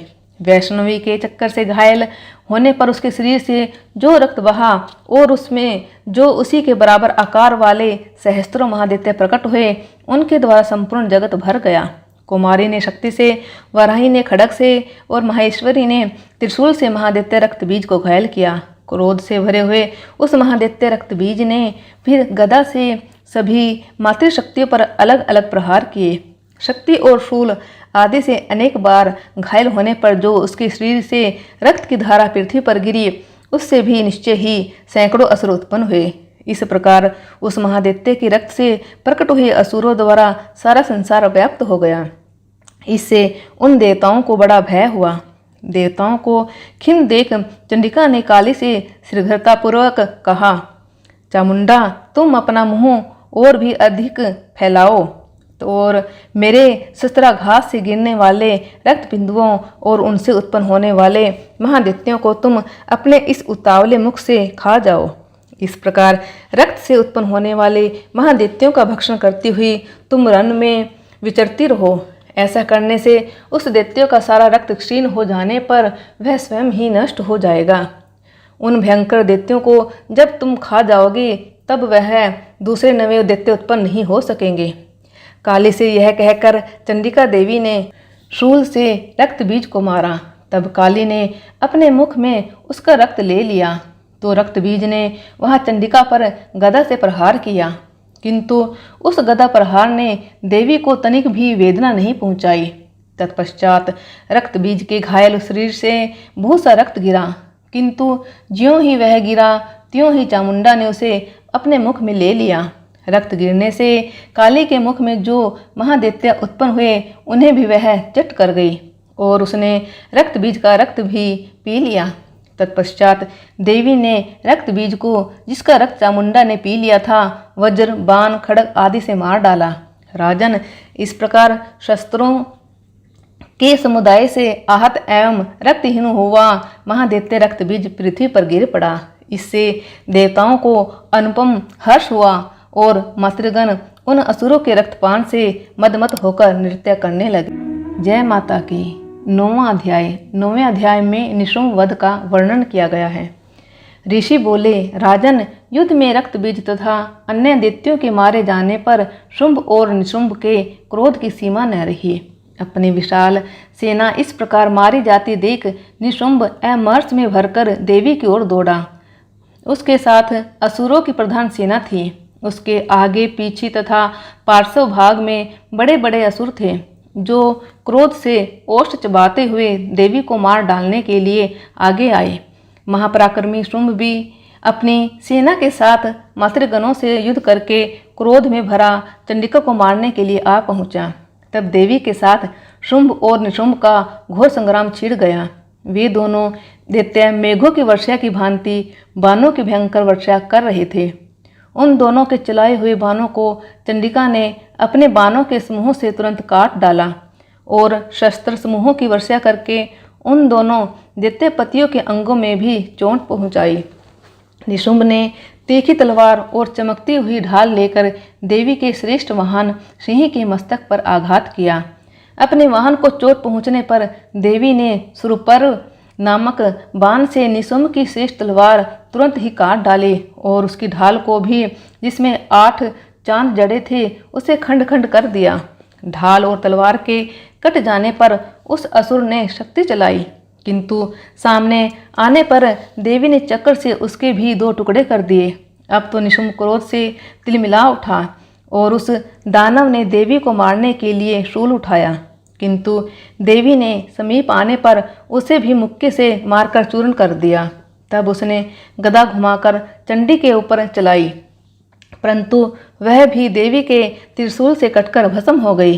तदनंतर दैत्यराज निशुम्भ को फरसा हाथ में लेकर आते देखकर देवी ने बाण मुँहों से घायल कर उसे धरती पर सुला दिया। अपने महापराक्रमी भाई निशुम्भ के धाराशाही होने पर शुम्भ को बड़ा क्रोध हुआ और अंबिका का वध करने के लिए वह आगे बढ़ा। रथ पर बैठे बैठे ही उत्तम आयुधों से सुशोभित अपनी बड़ी बड़ी 8 अनुपम भुजाओं से सारे आकाश को आच्छादित कर वह अतीव शोभा पाने लगा। उसे आते देख देवी ने शंख बजाया और धनुष की प्रत्यंचा से भी अति दुस्सह शब्द किया। साथ ही अपने घंटे के शब्द से जो समस्त दैत्य सैनिकों का तेज नष्ट करने वाला था, संपूर्ण दिशाओं को भर दिया। तदनंतर सिंह ने भी अपनी दहाड़ से, जिसे सुनकर बड़े बड़े गजराजों का महान मद चूर हो जाता है, आकाश, पृथ्वी और 10 दिशाओं को गुजा दिया। फिर काली ने आकाश में उछलकर अपने दोनों हाथों से पृथ्वी पर आघात किया। उससे ऐसा भयंकर शब्द हुआ जिससे पहले के सभी शब्द शांत हो गए। तत्पश्चात शिवदूती ने दैत्यों के लिए अमंगलजनक अट्टहास किया। इन शब्दों को सुनकर समस्त असुर थर्रा उठे, किंतु शुम्भ को बड़ा क्रोध हुआ। उस समय देवी ने उस शुम्भ को लक्ष्य करके कहा, अरे दुरात्मा, खड़ा रह, खड़ा रह। तभी आकाश से खड़े हुए देवता बोल उठे, जय हो, जय हो। शुम्भ ने वहां आकर ज्वालाओं से युक्त अत्यंत भयानक शक्ति चलाई। अग्निमय पर्वत के समान आती हुई उस शक्ति को देवी ने अपने दिव्य प्रभाव से दूर हटा दिया। उस समय शुम्भ के सिंहनाद से तीनों लोग गूंज उठे। राजन, उसकी प्रतिध्वनि से वज्रपात के समान भयानक शब्द हुआ, जिसने अन्य सब शब्दों को घेर लिया। शुम्भ के चलाए हुए बाणों के देवी ने और देवी के चलाए हुए बाणों के शुम्भ ने अपने भयंकर बाणों द्वारा सैकड़ों और हजारों टुकड़े कर दिए। तब क्रोध में भरी हुई चंडिका ने शुम्भ को शूल से मारा। उसके प्रहार से मूर्छित हो वह पृथ्वी पर गिर पड़ा।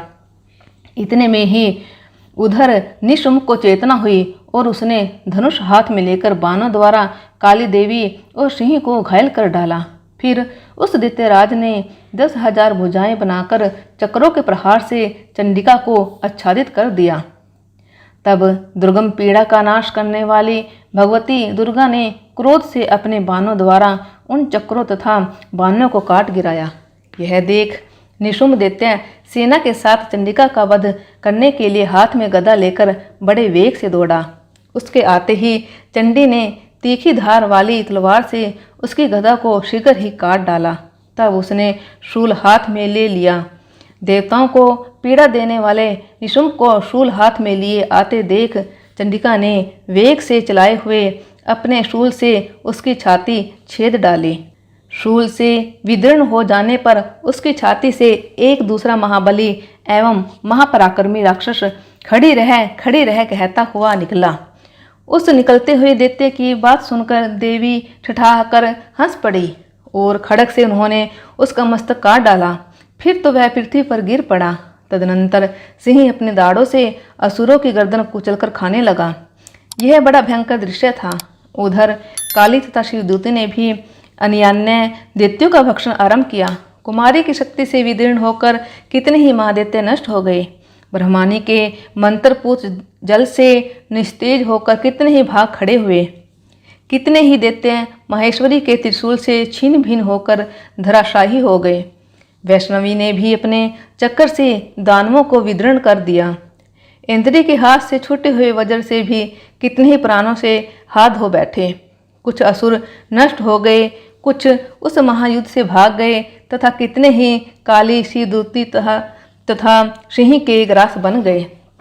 बोलिए शेरा वाली माता की जय, दुर्गा माता की जय, जय माता की।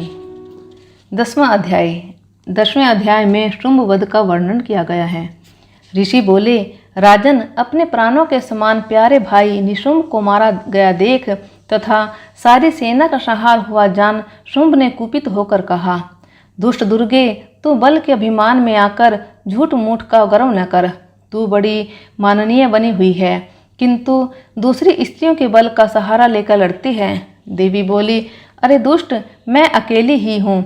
इस संसार में मेरे अतिरिक्त दूसरा कौन है? देख, ये मेरी ही विभूतियाँ हैं, अतः मुझ में ही प्रवेश कर रही हैं। तब ब्रह्माणी आदि समस्त देवियाँ अंबिका देवी के शरीर में लीन हो गई। उस समय केवल अंबिका देवी ही रह गई। देवी बोली, मैं अपने ऐश्वर्य शक्ति से अनेक रूपों में यहाँ उपस्थित हुई थी। उन सब रूपों को मैंने समेट लिया। अब मैं अकेली ही युद्ध में खड़ी हूँ। तुम भी स्थिर हो जाओ। ऋषि बोले, तब देवी और शुंभ दोनों में सब देवताओं तथा दानवों के देखते देखते ही भयंकर युद्ध छिड़ गया। बाणों की वर्षा तथा तीखे शस्त्रों एवं दारुण अस्त्रों के प्रहार के कारण उन दोनों का युद्ध सब लोगों के लिए बड़ा भयानक प्रतीत हुआ। उस समय अंबिका देवी ने जो सैकड़ों दिव्य अस्त्र छोड़े, उन्हें दैत्यराज शुंभ ने उनके निवारक अस्त्रों द्वारा काट डाला। इसी प्रकार शुंभ ने भी जो दिव्य अस्त्र चलाए, उन्हें परमेश्वरी ने भयंकर हुंकार शब्द के उच्चारण आदि द्वारा खिलवाड़ ही में ही नष्ट कर डाला। तब उस असुर ने सैकड़ों बाणों से देवी को आच्छादित कर दिया। यह देख क्रोध में भरी हुई उन देवी ने भी बाण मारकर उसका धनुष काट डाला। धनुष कट जाने पर दैत्यराज ने शक्ति हाथ में ली, किंतु देवी ने अपने चक्कर से उसके हाथ की शक्ति को भी काट गिराया। तत्पश्चात दैत्यों के स्वामी शुंभ ने 100 चांद वाली चमकती हुई ढाल और तलवार हाथ में ले उस समय देवी पर हमला किया। उसके आते ही चंडिका ने अपने धनुष से छोड़े हुए तीखे बाणों द्वारा उसकी सूर्य किरणों के समान उज्ज्वल ढाल और तलवार को तुरंत काट दिया। फिर उस दैत्य के घोड़े और सारथी मारे गए। धनुष तो पहले ही कट चुका था, अतः अब उसने अंबिका को मारने के लिए उद्यत होकर मुदगर हाथ में लिया। उसे आते देख देवी ने अपने तीक्ष्ण बाणों से उसका मुदगर भी काट डाला। इस पर भी वह असुर मुक्का तान कर बड़े वेग से देवी की ओर झपटा। उस दैत्यराज ने देवी की छाती में मुक्का मारा। तब उन देवी ने भी उसकी छाती में एक चांटा जट दिया। देवी का थप्पड़ खाकर दैत्यराज शुंभ पृथ्वी पर गिर पड़ा, किंतु पुनः सहसा पूर्ववत उठकर खड़ा हो गया। फिर वह उछला और देवी को ऊपर ले जाकर आकाश में खड़ा हो गया। तब चंडिका आकाश में भी बिना किसी आधार के ही शुंभ के साथ युद्ध करने लगी। उस समय दैत्य और चंडिका आकाश में एक दूसरे से लड़ने लगे। उनका वह युद्ध पहले सिद्ध और मुनियों को विस्मयकारक हुआ। फिर अंबिका ने शुंभ के साथ बहुत देर तक युद्ध करने के पश्चात उसे उठाकर घुमाया और पृथ्वी पर पटक दिया। पटके जाने पर पृथ्वी पर आने के बाद वह दुष्टात्मा दैत्य पुनः चंडिका का वध करने के लिए उनकी ओर बड़े वेग से दौड़ा। तब समस्त दैत्यों के राजा शुंभ को अपनी ओर आते देख देवी ने त्रिशूल से उसकी छाती छेद कर उसे पृथ्वी पर गिरा दिया। देवी के त्रिशूल की धार से घायल होने पर उसके प्राण पखेरु उड़ गए और वह समुद्रों, द्वीपों तथा पर्वतों सहित समूची पृथ्वी को कंपाता हुआ भूमि पर गिर पड़ा। तब उस दुरात्मा के मारे जाने पर संपूर्ण जगत प्रसन्न एवं पूर्ण स्वस्थ हो गया तथा आकाश स्वच्छ दिखाई देने लगा। पहले जो उत्पात सूचक मेघ और उल्कापात होते थे, वे सब शांत हो गए तथा उस दैत्य के मारे जाने पर नदियां भी ठीक मार्ग से बहने लगी। उस समय शुंभ की मृत्यु के बाद संपूर्ण देवताओं का हृदय हर्षार्ति रेख से भर गया और गंधर्वगण मधुरम गीत गाने लगे। पवित्र वायु बहने लगी। सूर्य की प्रभा उत्तम हो गई। अग्निशाला की बुझी हुई आग अपने आप प्रज्वलित हो उठी तथा संपूर्ण दिशाओं के भयंकर शब्द शांत हो गए। बोलिए शेरा वाली माता की जय, दुर्गा माता की जय। 11वें अध्याय में देवताओं द्वारा देवी की स्तुति एवं देवी द्वारा देवताओं को वरदान दिया गया है। ऋषि बोले, देवी के द्वारा वहाँ महादैत्यपति शुंभ के मारे जाने पर इंद्र आदि देवता अग्नि को आगे करके उन कात्यायनी देवी की स्तुति करने लगे। उस समय अभीष्ट की प्राप्ति होने से उनके मुख कमल दमक उठे थे और उनके प्रकाश से दिशाएं भी जगमगा उठी थी। देवता बोले, शरणागत की पीड़ा दूर करने वाली देवी, हम पर प्रसन्न हो। संपूर्ण जगत की माता, प्रसन्न हो। विश्वेश्वरी, विश्व की रक्षा करो। देवी, तुम ही चराचर जगत की अधीश्वरी हो। तुम इस जगत का एकमात्र आधार हो, क्योंकि पृथ्वी रूप में तुम्हारी ही स्थिति है। देवी, तुम्हारा पराक्रम अतुलनीय है। तुम ही जल रूप में स्थित होकर संपूर्ण जगत को तृप्त करती हो। तुम अनंत बल संपन्न वैष्णवी शक्ति हो। इस विश्व की कारणभूता परामाया हो। देवी, तुमने इस समस्त जगत को मोहित कर रखा है। तुम्ही प्रसन्न होने पर इस पृथ्वी पर मोक्ष की प्राप्ति कराती हो। देवी, संपूर्ण विद्याएं तुम्हारे ही भिन्न भिन्न स्वरूप हैं। जगत में जितनी स्त्रियां हैं वे सब तुम्हारी ही मूर्तियां हैं। जगदम्बे, एकमात्र तुमने ही इस विश्व को व्याप्त कर रखा है। तुम्हारी स्तुति क्या हो सकती है। तुम तो सत्वन करने योग्य पदार्थों से परे एवं परावानी हो। जब तुम सरस्व रूपा देवी स्वर्ग तथा मोक्ष प्रदान करने वाली हो, तब इसी रूप में तुम्हारी स्तुति हो गई। तुम्हारी स्तुति के लिए इससे अच्छी स्तुतियाँ और क्या हो सकती है। बुद्धि रूप से सब लोगों के हृदय में विराजमान रहने वाली तथा स्वर्ग एवं मोक्ष प्रदान करने वाली नारायणी देवी, तुम्हें नमस्कार है। कला, काष्ठा आदि के रूप से अवस्था परिवर्तन की ओर ले जाने वाली तथा विश्व का उपसंहार करने में समर्थ नारायणी, तुम्हें नमस्कार है।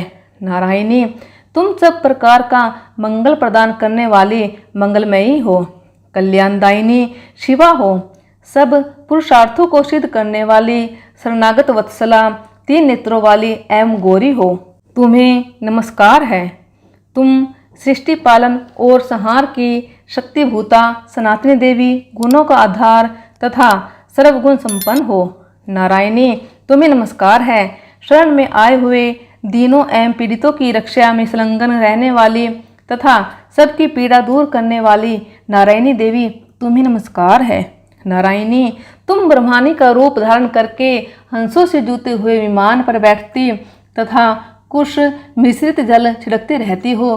तुम्हें नमस्कार है। महेश्वरी रूप से त्रिशूल, चंद्रमा एवं सर्प को धारण करने वाली तथा महान वृषभ की पीठ पर बैठने वाली नारायणी देवी, तुम्हें नमस्कार है। मोरों और मुर्गों से घिरे रहने वाली तथा महाशक्ति धारण करने वाली कुमारी रूप धारिणी निष्पाप नारायणी, तुम्हें नमस्कार है। शंख, चक्र, गदा और सारंग धनुष रूप उत्तम आयुधों को धारण करने वाली वैष्णवी शक्ति रूपा नारायणी, तुम प्रसन्न हो। तुम्हें नमस्कार है।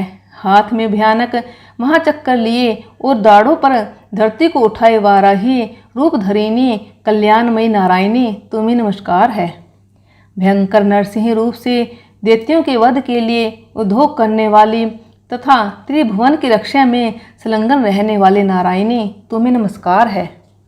मस्तक पर किरीट और हाथ में महावज्र धारण करने वाली, सहस्त्र नेत्रों के कारण उद्दीप्त दिखाई देने वाली और वित्रासुर के प्राणों का अपहरण करने वाली इंद्र की शक्ति रूपा नारायणी देवी, तुम्हें नमस्कार है। शिवदूती रूप से दैत्यों की महान सेना का संहार करने वाली, भयंकर रूप धारण कर तथा विकट गर्जना करने वाली नारायणी, तुम्हें नमस्कार है।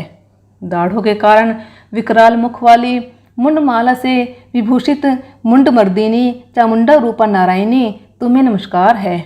लक्ष्मी, लज्जा, महाविद्या, श्रद्धा, पुष्टि, स्वधा, ध्रुवा, महारात्रि तथा महाअविद्या रूपा नारायणी, तुम्हें नमस्कार है। मेधा, सरस्वती, वराय श्रेष्ठा, भूति ऐश्वर्य रूपा, बारभवी या भूरे रंग की अथवा पार्वती, तामसी या महाकाली, नियति या स्वयंपरायण तथा ईश्वर शब्द की अधीश्वरी रूपिणी नारायणी, तुम्हें नमस्कार है। सर्वस्वरूपा, सर्वेश्वरी तथा सब प्रकार की शक्तियों से संपन्न दिव्य रूपा दुर्गे देवी, सब भयों से हमारी रक्षा करो, तुम्हें नमस्कार है। कात्यायनी, यह तीन लोचनों से विभूषित तुम्हारा सौम्य मुख सब प्रकार के भयों से हमारी रक्षा करें, तुम्हें नमस्कार है। भद्रकाली ज्वालाओं के कारण विकराल प्रतीत होने वाला अत्यंत भयंकर और समस्त असुरों का संहार करने वाला तुम्हारा त्रिशूल भय से हमें बचाए। तुम्हें नमस्कार है देवी, जो अपनी ध्वनि से संपूर्ण जगत को व्याप्त करके दैत्यों के तेज नष्ट किए देता है। वह तुम्हारा घंटा हम लोगों की पापों से उसी प्रकार रक्षा करे जैसे माता अपने पुत्रों की बुरे कर्मों से रक्षा करती है। चंडिके, तुम्हारे हाथों में सुशोभित खड्ग जो असुरों के रक्त और चर्बी से सना हुआ है, वह हमारा मंगल करे। हम तुम्हें नमस्कार करते हैं देवी, तुम प्रसन्न होने पर सब रोगों को नष्ट कर देती हो और कुपित होने पर मनोवांछित सभी कामनाओं का नाश कर देती हो। जो लोग तुम्हारी शरण में जा चुके हैं उन पर विपत्ति तो आती ही नहीं। तुम्हारी शरण में आए हुए मनुष्य दूसरों को शरण देने वाले हो जाते हैं। देवी अम्बिके, तुमने अपने स्वरूप को अनेक भागों में विभक्त करके नाना प्रकार के रूपों से जो इस समय इन धर्मद्रोही दैत्यों का संहार किया है, वह सब दूसरी कौन कर सकती थी। विद्याओं में ज्ञान को प्रकाशित करने वाले शास्त्रों में तथा आदि वाक्यों या वेदों में तुम्हारे अलावा और किसका वर्णन है, तथा तुमको छोड़कर कौन दूसरी ऐसी है जो इस विश्व को अज्ञान में घोर अंधकार से परिपूर्ण ममता रूपी गड्ढे में निरंतर भटका रही हो। जहाँ राक्षस, जहाँ भयंकर विष वाले सर्प, जहाँ शत्रु, जहाँ लुटेरों की सेना और जहाँ दावानल हो, वहाँ तथा समुद्र के बीच में भी साथ रहकर तुम विश्व की रक्षा करती हो। विश्वेश्वरी, तुम विश्व का पालन करती हो, विश्व रूपा हो, इसलिए संपूर्ण विश्व को धारण करती हो। तुम भगवान विश्वनाथ की भी वंदनीय हो। जो लोग भक्तिपूर्वक तुम्हारे सामने मस्तक झुकाते हैं, वे संपूर्ण विश्व को आश्रय देने वाले होते हैं। देवी प्रसन्न हो, जैसे इस समय असुरों का वध करके तुमने शीघ्र ही हमारी रक्षा की है, उसी प्रकार सदा हमें शत्रुओं के भय से बचाओ। संपूर्ण जगत का पाप नष्ट कर दो और उत्पात एवं पापों के फलस्वरूप प्राप्त होने वाली महामारी आदि बड़े बड़े उपद्रवों को शीघ्र दूर करो। विश्व की पीड़ा दूर करने वाली देवी, हम तुम्हारे चरणों पर पड़े हुए हैं, हम पर प्रसन्न हो। त्रिलोक निवासियों की पूजनीय परमेश्वरी, सब लोगों को वरदान दो। देवी बोली, देवताओं, मैं वर देने को तैयार हूँ। तुम्हारे मन में जिसकी इच्छा हो वह वर मांग लो। संसार के लिए उस उपकारक वर को मैं अवश्य दूंगी। देवता बोले, सर्वेश्वरी, तुम इस प्रकार तीनों लोगों की समस्त बाधाओं को शांत करो और हमारे शत्रुओं का नाश करती हो।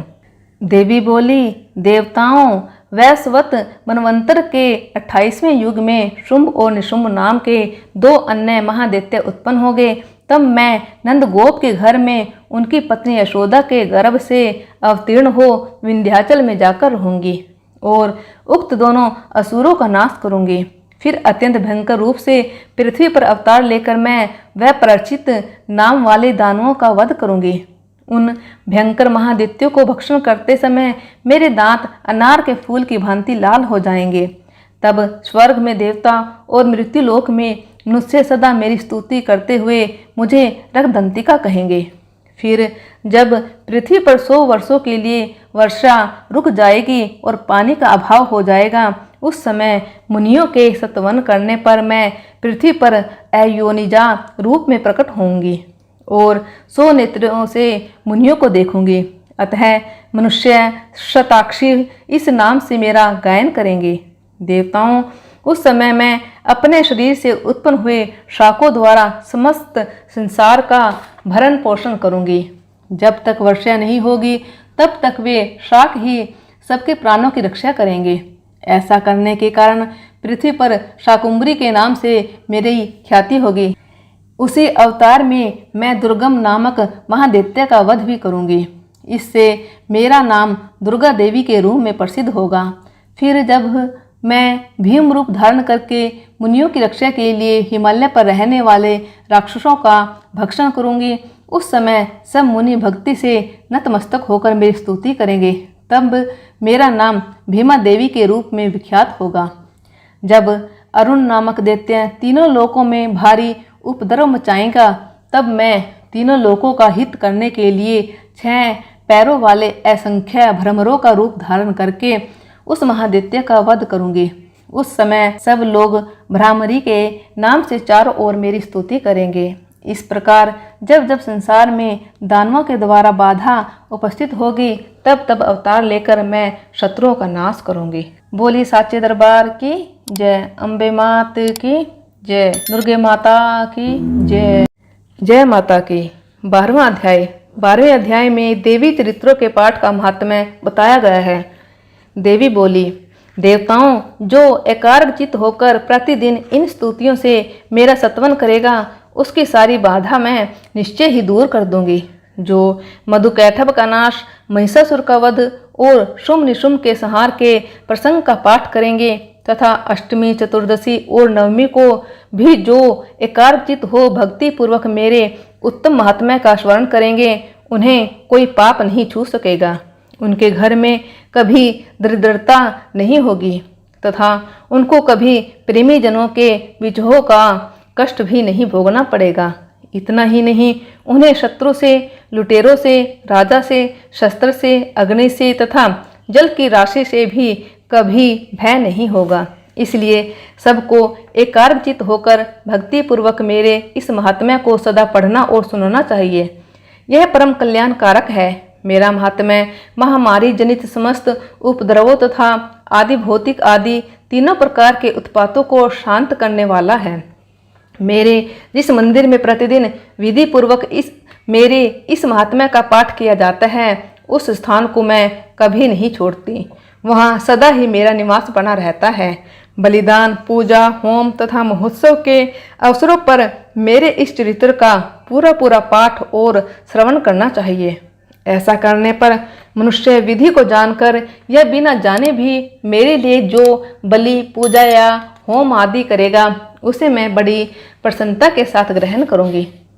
श्राद्धकाल में जो वार्षिक महापूजा की जाती है उस अवसर पर मेरे इस महात्म्य को जो भक्ति पूर्वक सुनेगा वह मनुष्य मेरे प्रसाद से सब बाधाओं से मुक्त तथा धन धान्य एवं पुत्र से संपन्न होगा।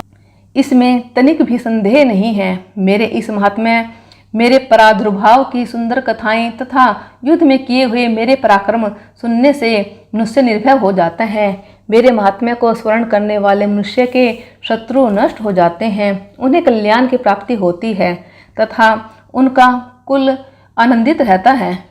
सर्वत्र शांति कर्म में बुरे स्वप्न दिखाई देने पर तथा ग्रह जनित भयंकर पीड़ा उपस्थित होने पर मेरा महात्म्य स्मरण करना चाहिए। इससे सब विघ्न तथा भयंकर ग्रह पीड़ाएं शांत हो जाती हैं और मनुष्य द्वारा देखा हुआ दुस्वप्न शुभ स्वप्न में परिवर्तित हो जाता है। बाल ग्रहों से आक्रांत हुए बालकों के लिए यह महात्म्य शांति कारक है तथा मनुष्य के संगठन में फूट होने पर यह अच्छी प्रकार मित्रता कराने वाला होता है। यह महात्म्य समस्त दुराचारियों के कुल का नाश कराने वाला है। इसके पाठ मात्र से राक्षसों, भूतों और पिशाचों का नाश हो जाता है। मेरा यह सब महात्म्य मेरी सन्निधि की प्राप्ति कराने वाला है। पशु, पुष्प, अर्घ्य, धूप, दीप, गंध आदि उत्तम सामग्रियों द्वारा पूजन करने से, ब्राह्मणों को भोजन कराने से, होम करने से, प्रतिदिन अभिषेक करने से, नाना प्रकार के अन्य भोगों का अर्पण करने से तथा दान देने आदि से वर्ष भर तक जो मेरी आराधना की जाती है उससे मुझे इतनी प्रसन्नता होती है, उतनी प्रसन्नता मेरे इस उत्तम चरित्र का एक बार स्मरण करने मात्र से ही हो जाती है। मेरे प्रादुर्भाव का कीर्तन समस्त भूतों से रक्षा करता है तथा मेरा युद्ध विषयक चरित्र दुष्ट दैत्यों का संहार करने वाला है। इसके स्मरण करने पर मनुष्य को शत्रु का भय नहीं रहता। देवताओं, तुमने और महर्षि ने जो मेरे सत्वन किए हैं तथा ब्रह्मा जी ने जो स्तुतियाँ की हैं वे सभी कल्याणदायक बुद्धि प्रदान करती हैं। वन में, सुने मार्ग में अथवा दावानल से घिर जाने पर, निर्जन स्थानों में, लुटेरों के दाव में पड़ जाने पर या शत्रुओं के पकड़े जाने पर अथवा जंगल में सिंह, व्याघ्र या जंगली हाथियों के पीछा करने पर, कुपित राजा के आदेश से वध या बंधन के स्थान में ले जाए जाने पर अथवा महासागर में नाव पर बैठने के बाद भारी तूफान से, नाव के डगमग होने पर और अत्यंत भयंकर युद्ध में शस्त्रों का प्रहार होने पर अथवा वेदना से पीड़ित होने पर, सभी भयानक बाधाओं के उपस्थित होने पर जो मेरे इस चरित्र का स्मरण करता है वह मनुष्य संकटों से मुक्त हो जाता है। मेरे प्रभाव से सिंह आदि हिंसक जंतु नष्ट हो जाते हैं तथा लुटेरे और शत्रु भी मेरे चरित्र का स्मरण करने वाले व्यक्ति से दूर भागते हैं। ऋषि बोले, यह कहकर प्रचंड पराक्रम वाली भगवती चंडिका सब देवताओं के देखते देखते वहीं अंतर्ध्यान हो गई। फिर समस्त देवता भी शत्रुओं के मारे जाने से निर्भय होकर पहले की भांति यज्ञ भाग का उपभोग करते हुए अपने अपने अधिकार का पालन करने लगे। संसार का विध्वंस करने वाले महाभयंकर अतुल पराक्रमी देव शत्रु शुंभ तथा महाबली निशुंभ के युद्ध में देवी द्वारा मारे जाने पर शेष दैत्य पाताल लोक में चले आए। राजन, इस प्रकार भगवती अंबिका देवी नित्य होती हुई भी पुनः प्रकट होकर जगत की रक्षा करती है। वे ही इस विश्व को मोहित करती हैं, वे ही जगत को जन्म देती हैं तथा वे ही प्रार्थना करने पर संतुष्ट होकर विज्ञान एवं समृद्धि प्रदान करती हैं। राजन, महाप्रलय के समय महामारी का स्वरूप धारण करने वाली वे महाकाली ही इस समस्त ब्रह्मांड में व्याप्त हैं। वे ही समय समय पर महामारी होती हैं और वे ही स्वयं अजन्मा होती हुई भी सृष्टि के रूप में प्रकट होती हैं। वे सनातनी देवी ही समय अनुसार संपूर्ण भूतों की रक्षा करती हैं। मनुष्यों के अभ्युदय के समय वे ही घर में लक्ष्मी के रूप में स्थित होकर उन्नति प्रदान करती है और वे ही अभाव के समय दरिद्रता बनकर विनाश का कारण होती है। पुष्प, धूप और गंध आदि से पूजन करके उनकी स्तुति करने पर वे धन, पुत्र, धार्मिक बुद्धि तथा उत्तम गति प्रदान करती है। बोली साचे दरबार की जय। शेरा वाली माता की जय। जय माता की। 13वां अध्याय। 13वें अध्याय में राजा सुरथ और वेश्या को देवी का वरदान का वर्णन किया गया है। ऋषि बोले, राजन, इस प्रकार मैंने तुमसे देवी के उत्तम महात्म्य का वर्णन किया जो इस जगत को धारण करती है। उन देवी का ऐसा ही प्रभाव है। वे ही विद्या या ज्ञान उत्पन्न करती हैं। भगवान विष्णु की माया स्वरूप उन भगवती के द्वारा ही तुम ये वेश्या तथा अन्यान्य विवेकी जन मोहित होते हैं, मोहित हुए हैं तथा आगे भी मोहित होंगे। महाराज, तुम उन्हीं परमेश्वर की शरण में जाओ। आराधना करने पर वे ही मनुष्यों को भोग, स्वर्ण तथा मोक्ष प्रदान करती है। मार्कंडेय जी बोले, पौष्टिकी जी, मेधा मुनि की ये वचन सुनकर राजा सुरथ ने उत्तम व्रत का पालन करने वाले उन महाभाग महर्षि को प्रणाम किया। वे अत्यंत ममता के कारण और राजच्युत होने से बहुत खिन्न हो चुके थे। महामुने इसलिए विरक्त होकर वे राजा तथा वेश्या तत्काल तपस्या को चले गए और वे जगदम्बा के दर्शन के लिए नदी के तट पर रहकर तपस्या करने लगे। वे वेश्या उत्तम देवी सूक्त का जप करते हुए तपस्या में प्रवृत्त हुए। वे दोनों नदी के तट पर देवी की मिट्टी की मूर्ति बनाकर पुष्प, धूप और हवन आदि के द्वारा उनकी आराधना करने लगे। उन्होंने पहले तो आहार को धीरे धीरे कम किया, फिर बिल्कुल निराहार रहकर देवी में ही मन लगाकर एकाग्रता पूर्वक उनका चिंतन आरंभ किया। वे दोनों अपने शरीर के रक्त से बलि देते हुए 3 वर्ष तक लगातार संयम पूर्वक आराधना करते रहे। इस प्रकार प्रसन्न होकर जगत को धारण करने वाली चंडिका देवी ने प्रत्यक्ष दर्शन देकर कहा। देवी बोली, राजन तथा अपने कुल को आनंदित करने वाले वेश्या, तुम लोग जिस वस्तु की अभिलाषा रखते हो वह मुझसे मांगो, मैं संतुष्ट हूँ, अतः तुम्हें वह सब कुछ दूंगी। मार्कंडेय जी बोले, तब राजा ने दूसरे जन्म में नष्ट न होने वाला राज्य मांगा तथा इस जन्म में भी शत्रुओं की सेना को बलपूर्वक नष्ट करके पुनः अपना राज्य प्राप्त कर लेने का वरदान मांगा। वेश्यों का चित्त संसार की ओर से खिन्न एवं विरक्त हो चुका था, अतः उन्होंने अहंता रूपी आसक्ति का नाश करने वाला ज्ञान मांगा। देवी बोली, राजन, तुम थोड़े ही दिनों में शत्रुओं को मारकर अपना राज्य प्राप्त कर लोगे। फिर मृत्यु के पश्चात तुम भगवान विवस्वान या सूर्य के अंश से जन्म लेकर इस पृथ्वी पर सावर्णिक मनु के नाम से विख्यात होंगे। हे वेश्या, तुमने भी जिस वर को मुझसे प्राप्त करने की इच्छा की है उसे देती हूँ, तुम्हें मोक्ष के लिए ज्ञान प्राप्त होगा। मार्कंडेय जी बोले, इस प्रकार इन दोनों का मनोनुकूल वरदान देकर तथा उनके द्वारा भक्ति पूर्वक अपनी स्तुति सुनकर देवी अंबिका तत्काल अंतर्ध्यान हो गई। इस तरह देवी से वरदान पाकर क्षत्रियों में श्रेष्ठ सुरथ सूर्य से जन्म लेकर सावर्णी नामक मनु होएगे। बोले साचे दरबार की जय, शेरा वाली माता की जय, अम्बे मैया की जय।